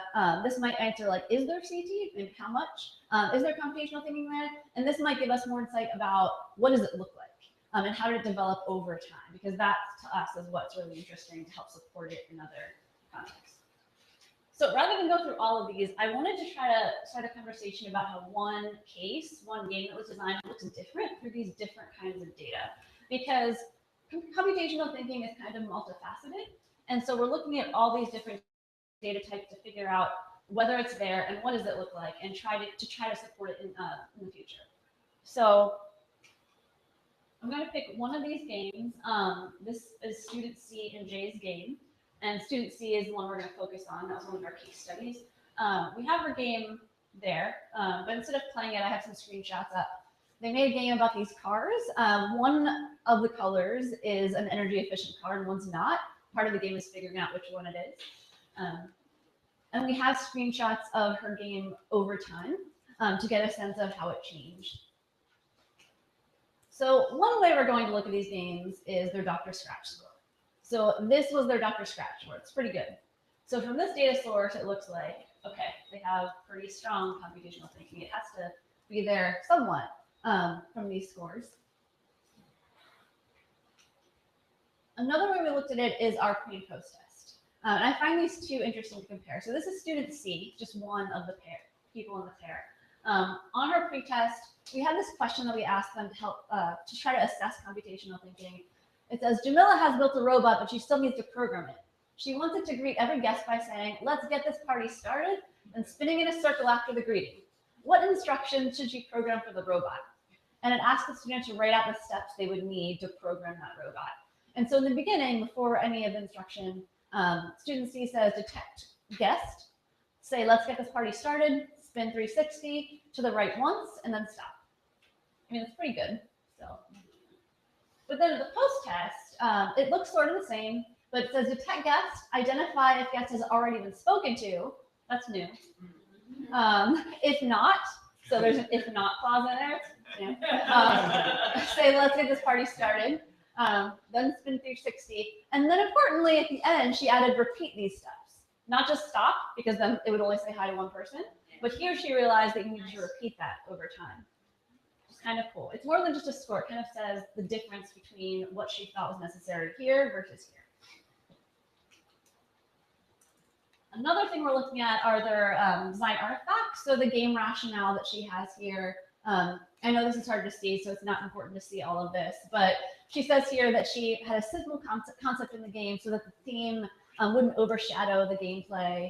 Over here, she says climate is or science is the puppeteer behind climate change. So here, a lot of this is kind of silly, like the way she's describing this. And so from just looking at these sheets, I don't know if a teacher or a researcher would see the computational thinking that's there in her design process. So this is a different way of looking at it than the other two. They all kind of show different levels and different kinds of computational thinking, or lack of. So the difference is what I'm trying to get at here. And lastly, the talk between these two girls was really interesting and something we haven't gotten far into, other than my own memory and Julie's memory being in the room. They created this poster for their science project, for their science fair. So creation of this and description of their whole design plan is pretty interesting. Yeah, they said things like, so this game actually had some nonlinearity in it, and that was an interesting thing that they described. So they said that systems in the climate aren't linear, so they added a thing where if you made a wrong choice, the temperature would increase between 1 and 3. So not always by the same number, but by some different number. And I think that was the only game in the classroom who did something like that, which is really interesting. She also said some of the things again, like, so systems thinking is sort of like hippie stuff. One tree affects all the other trees in the world, like trying to get her head around that. In the design process, she said, oh, what if some cars explode and that fire adds CO2 to the atmosphere? So thinking about unintended consequences of this whole thing. So it's another lens on computational thinking that is different from the others. So as I said, this is a work in progress. We're just starting the analysis, and we have some questions for you and questions that we're reflecting on now. So one of them, some of you have already talked about this, but how you're personally defining and measuring computational thinking. And are there components of computational thinking that aren't measured by the things we have up here? We think the answer is yes, but trying to figure out what could be doing differently to get at that. Something I brought up earlier that is a question that recently came up is whether process-oriented data, like comparing the games over time or looking at talk from beginning to end, captures more or a different kind of computational thinking than just static sources like the final game itself or our assessments. Open question. Does it help computational thinking to give designers feedback over time? So to know their Dr. Scratch score halfway through, would that be helpful or would that be distracting? And we're not sure the answer to that. That's something we might try later on.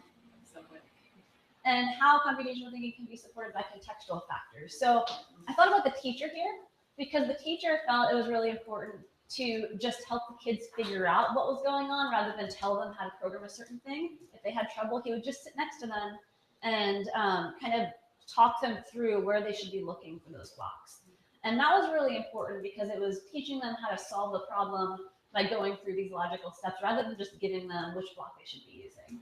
And so that's one example of how context is important. And we think there are others, but we welcome your thoughts on that, either now or during the wine session. So that's it, I think. Well, if there's any volunteer now, if not, we can wait for the wine time. Yeah. I think we need wine to talk about this. Okay.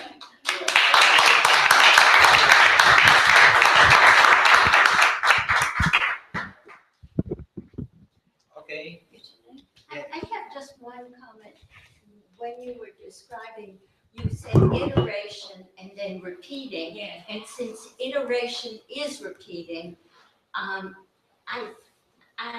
anyway, I think that needs a different. Yeah, did you mean iterate as a what to add to their selection of steps and then repeat all the steps? If you could just explain what you meant different about those two things. I think when I use, I forget which slide it is, but I think when I use the word iterate, I meant them actually iterating on their game design. So changing the game from day to day. But it is the same as repeat. And then what's repeats repeat? the next statement. Yeah. Repeat. It's the same as iterate. Yeah, but did you mean it repeat over something different? I'm trying to think of which slide that was and where the context for that came. Yeah, go back. But to me, repeat would mean. See what? Because they didn't mean the same thing, but I bet you meant two different things in this case. Right. Yeah. Repeat. Iterate on the design and then Repeat the entire thing. Yeah, So but go back to planning. You have to change that. Okay. In game design, iterate is a very specific meaning. In video games, iterate. Yeah. Yes. I'm sorry. No, you're right. I saw that. It's not probably part of our curriculum. It's just something I put up there. So that's Anything else? Actually, could you go back to that It's slide, because recursivity I of want to make work. sure I do understand what iterate does mean there, as opposed to repeat. Where did it go again? I can see it in the little one. Iterate is It's a, right on 10. it's like a recursive statement. So, yeah, it's like a nested loop. You iterate in the design and then you repeat the whole thing. So you mean add iteration to your design? No, or this is, so play test, get feedback, you iterate on the design based on that feedback.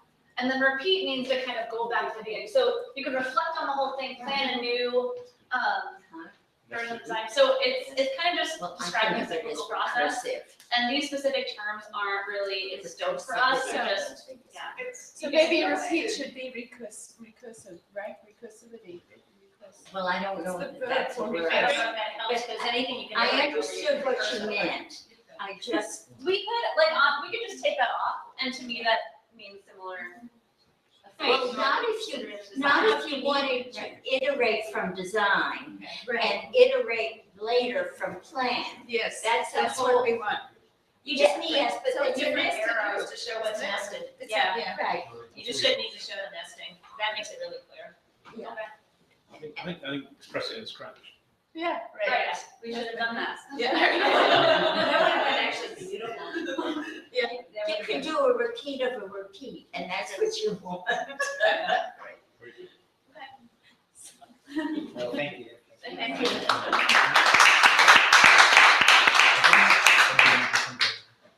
Okay. Our last speaker, Yetunde. Yeah, Yetunde for like minutes. So she works at University of Ibadan, Nigeria. She's also a doctoral research fellow at the University. She's gonna speak about the Geek Girls Club that she organizes and runs in Nigeria.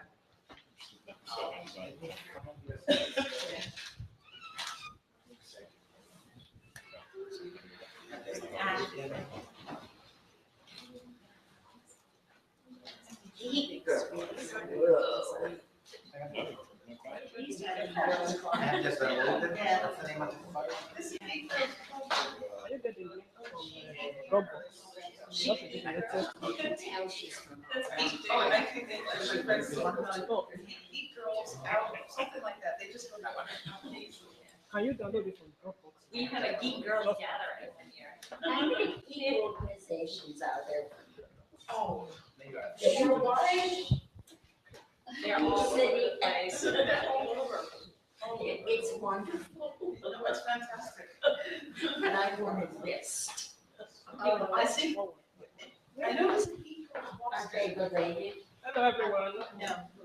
I'm very happy to be here, and my name is Yetunde Kulajiri. The introduction has already been done, so I will just go straight to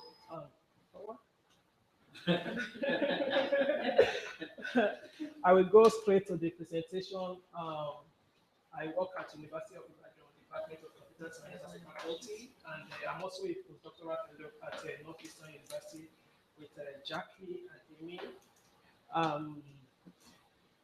I founded the Nigeria Geek Girls Club, and we have two major events: the Nigeria Geek Girls Collaborative Camp and the Hackathon, the Nigeria Women and Girls Hackathon for Social Change and Development, which we do in December in alternate years, and then the camp is every summer for secondary school girls and female undergraduates.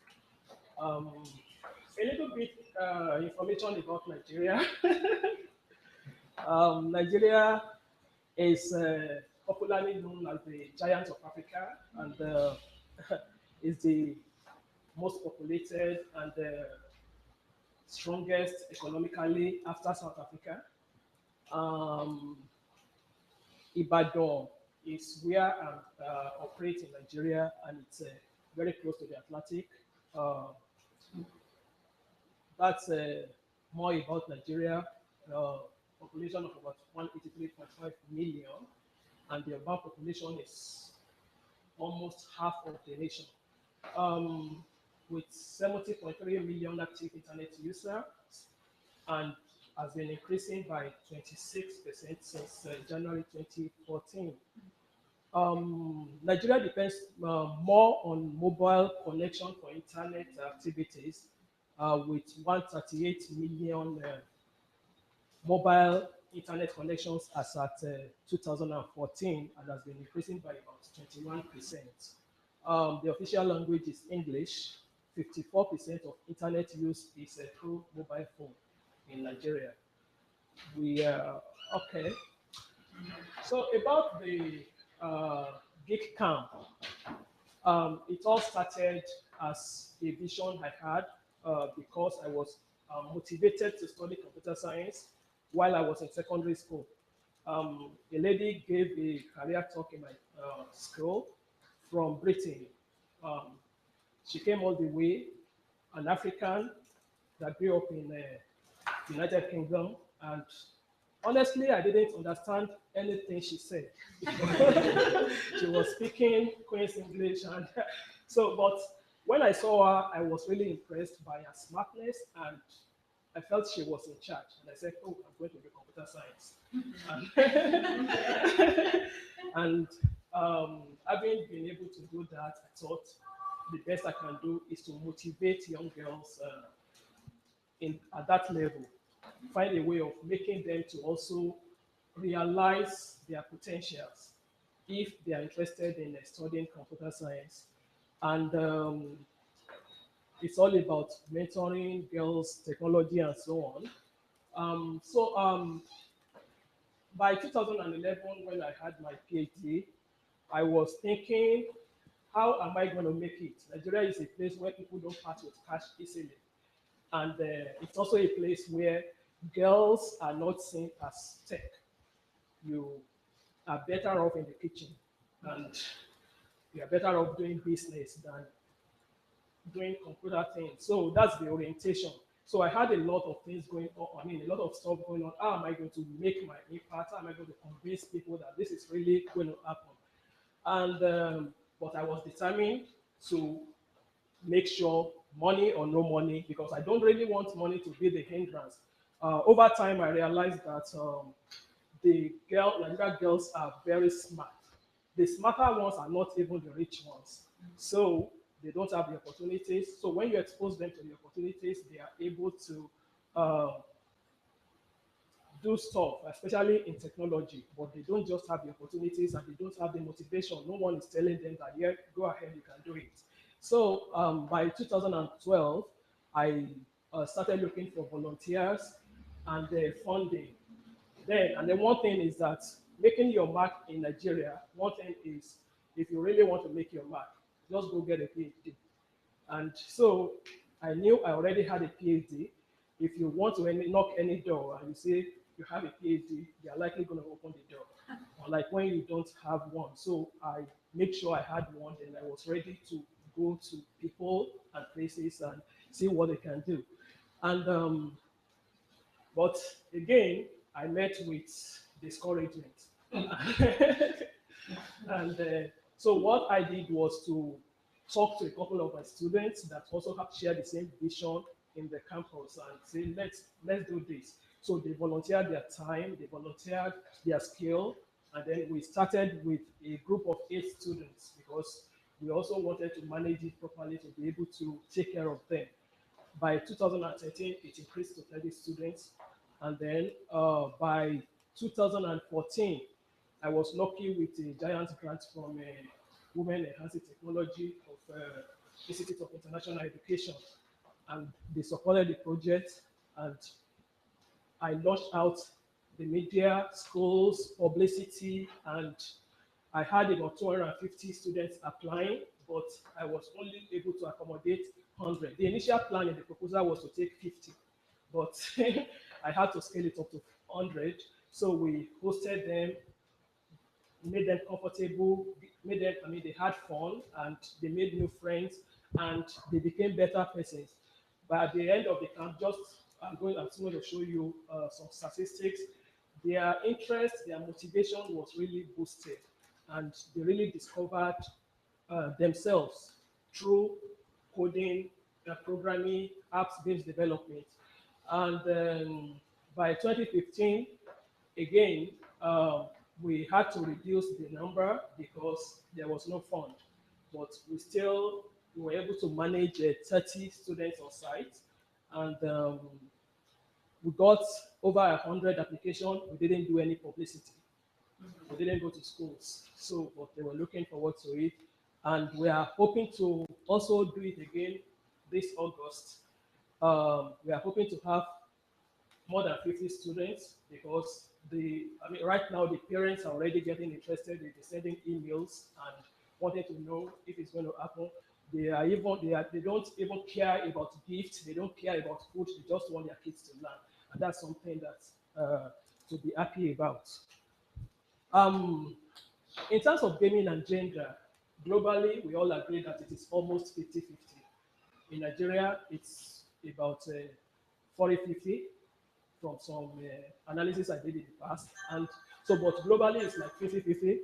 And so we want to give, if girls have as much interest in games as boys, then they should also be given the same field, the same level of field to operate.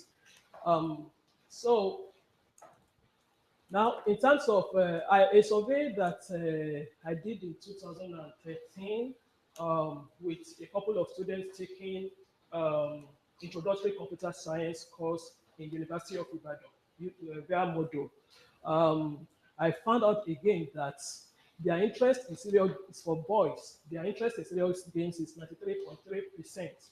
They are interested in using games in the classroom. And for girls, you have 79.6% of the girls are interested in using games in the classroom. If we have this much number and we just don't find games in Nigerian classrooms, game is almost an abomination in the classroom in Nigeria. In Nigeria. And so we want to find a way of making the teachers realize that this is the global trend. And our kids have to make games. They have to play games. It helps them to learn. But you find out that, again, that this is the face of game globally. These are the characters you see. You hardly see a Nigerian character.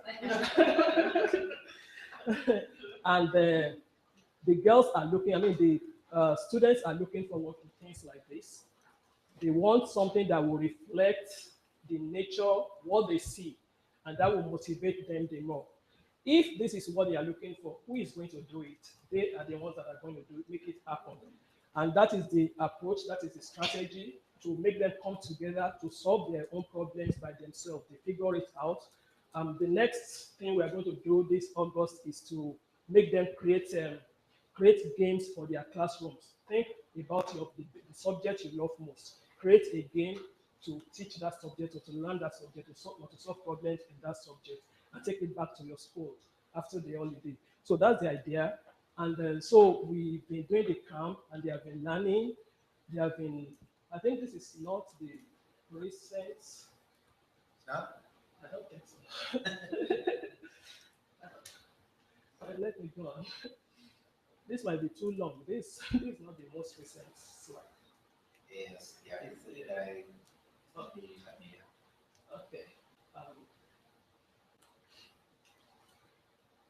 no. Can I use my laptop? Yeah, go ahead. All right.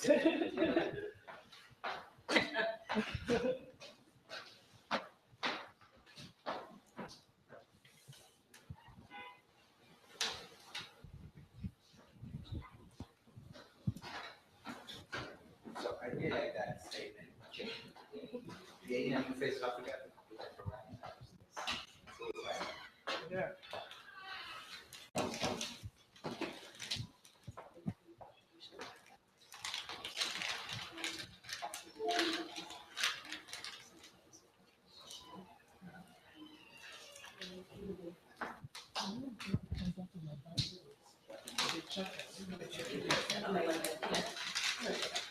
And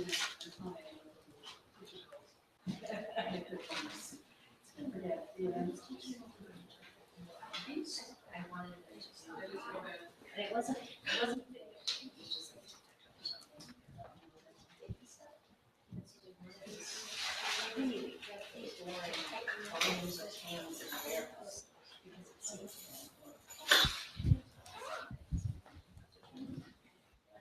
it wasn't you know, my computer, everybody on the page.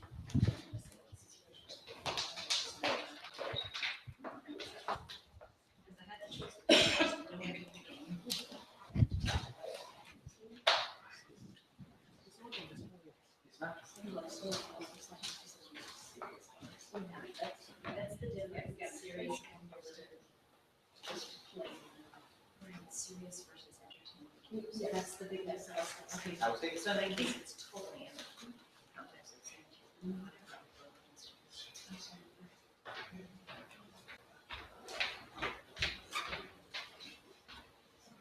yeah, so when I sat down with each team and talked about it, sometimes it was a very lot.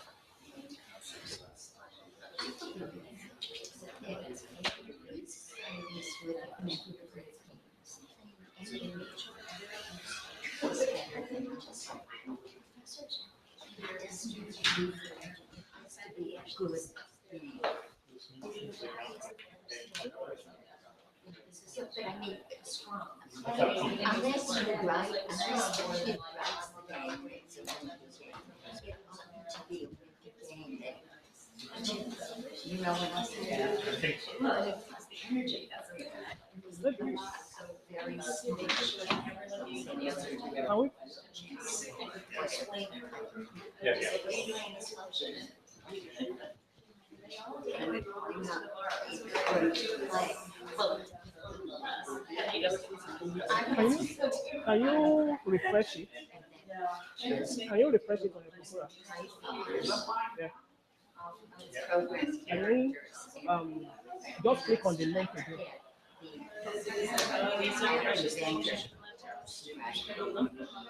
They're working on it. Oh, the resource center, so everything is more special.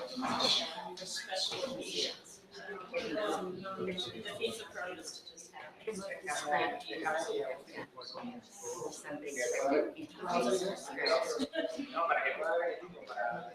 Yeah. Generalize. You can generalize anytime you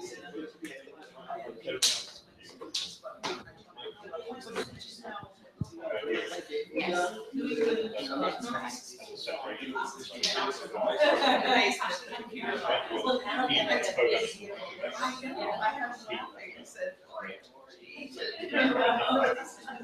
Well, when you were describing the makerspace, where I got my PhD was building it. It's so it needs to be this low bit building, it's right on the strip club, you know, completely where you just go start and get my PhD.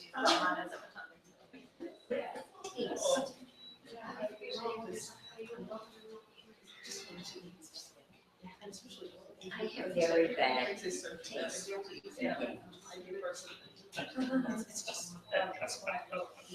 I mean, like really stupid. Anything that needs. I'm gonna see what's going on. Okay, we're back. Oh, sorry. Sorry about that. Hi. So that's the face of games in the Nigeria classroom. Based on our interaction with the teachers and Did they I do guess. that? Did the teachers act like that? Pardon? Yeah. Yeah, you play game in the class. You are not the right. I mean, you don't have any right to come to the classroom with any game, whether learning game or not. And you don't have the right to play game in the library. You have to call every game an educational learning experience. Well, not all of them are. Yeah. So how do we change that? that's the idea. How do we change this impression that is stereotyped in the minds of the teachers and the school principals? Um, the idea of going to the classroom and letting them know, yeah, we are here to tell your kids about computational thinking, rather than telling them about games or serious games or whatever gamification. We don't want to talk about games. Okay, you don't want to hear about games, but you can hear about computational thinking. And anytime they hear things like that, programming, computational thinking, they are always excited. They invite me to come and talk to their kids, and and when I get there, I do whatever I want to do, and the girls play and learn. Um, so that's the interest. I've shown this before, and the video game characters.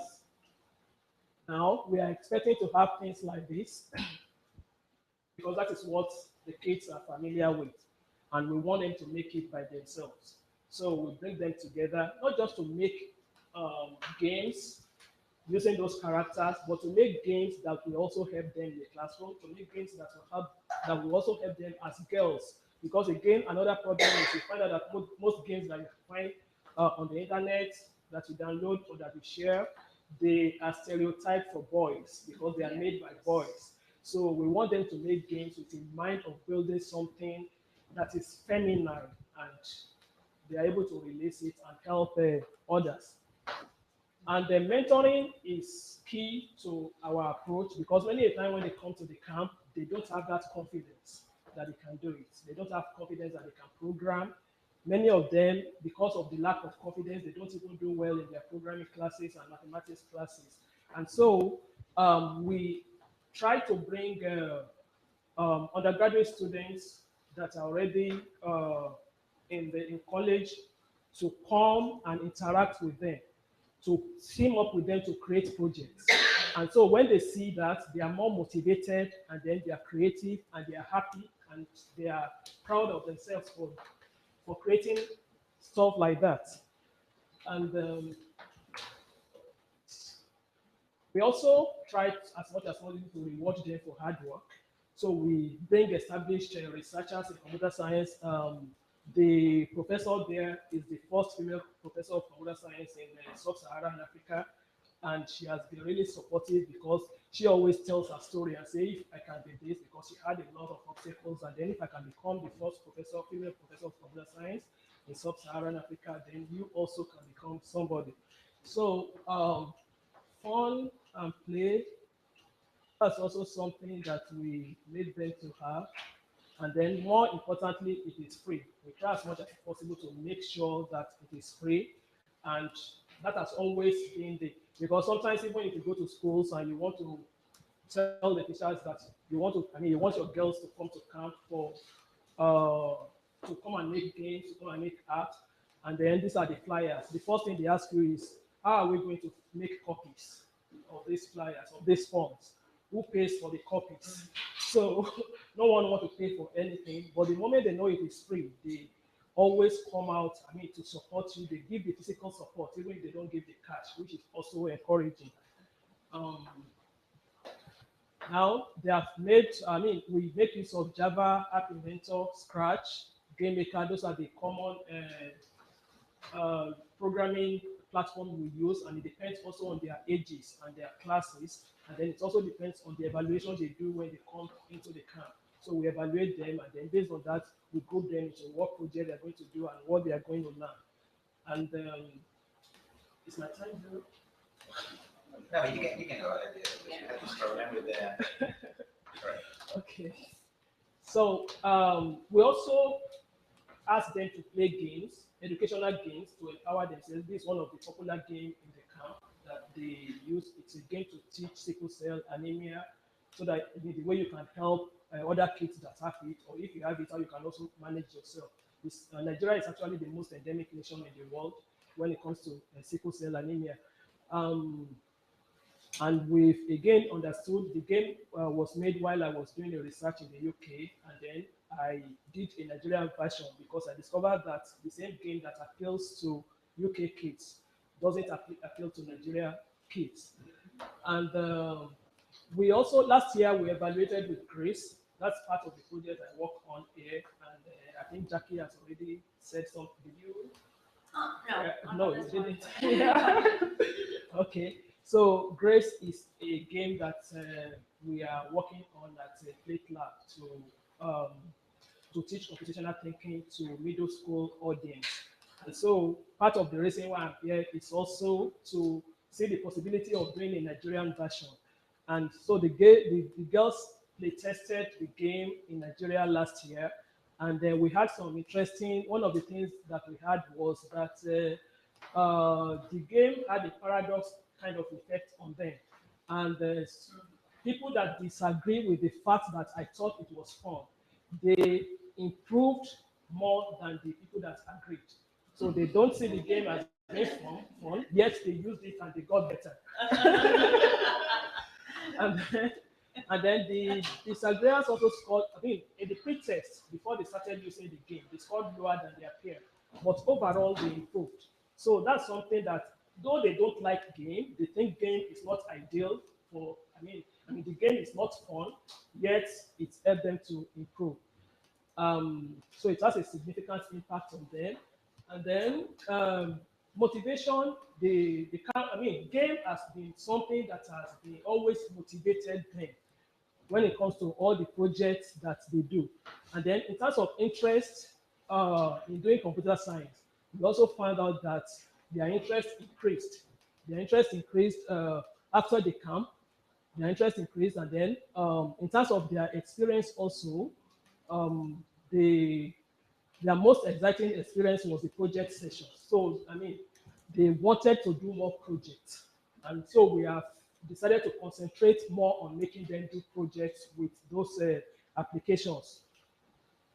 Their interest in computer application before and after the camp, as you can also see, overall from past experiences, before they got into the camp, graphics and video editing was like, this is what we want to do. But by the time after the camp, we found out that programming was, I mean, like if you look at programming was, their interest in programming suddenly came up.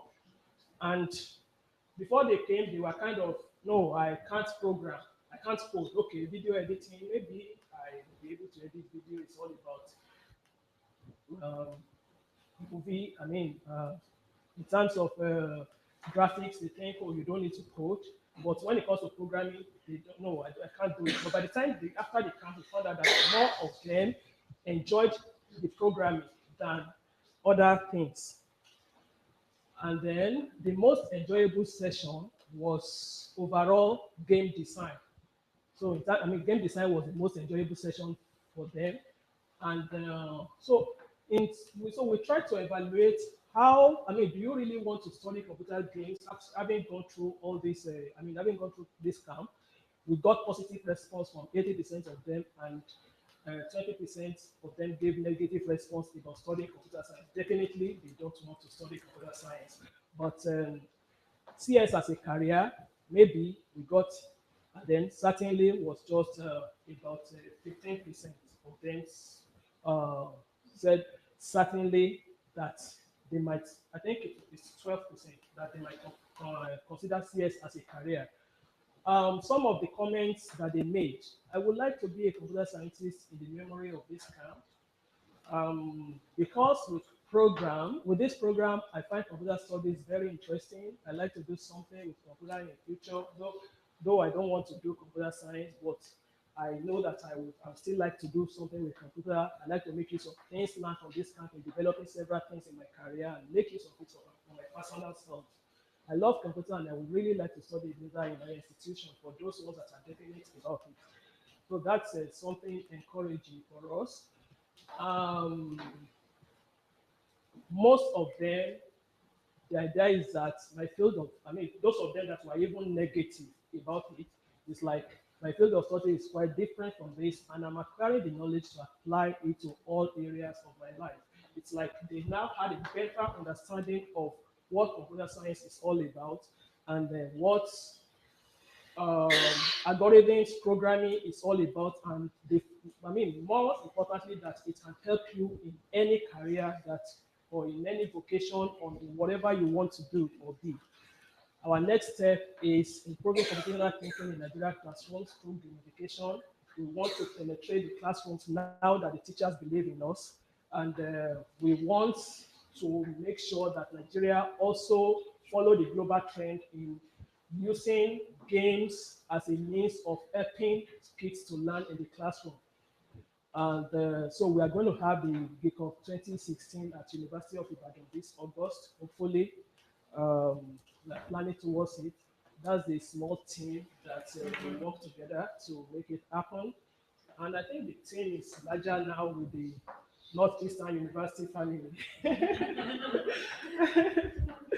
Yeah, and those are the sponsors that we've had in the past. Right now, we are hoping that we are still going to get sponsors. It's been a little bit difficult because I'm not in the country, but my team back home has been very strong in facilitating things, and we've been coordinating online, but it can still be like when I'm available. But we are hoping that this year we try as much as possible to manage the resources we have and make it happen. Thank you very much for listening.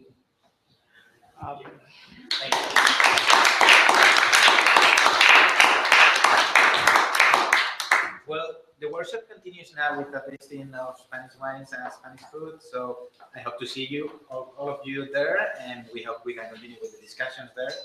And I'd like to ask for a last round of applause for the panel speakers who have presented.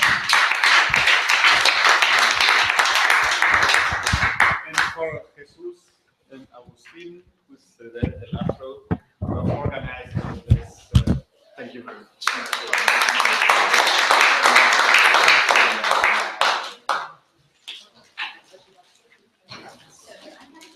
Tell me about the. Yeah.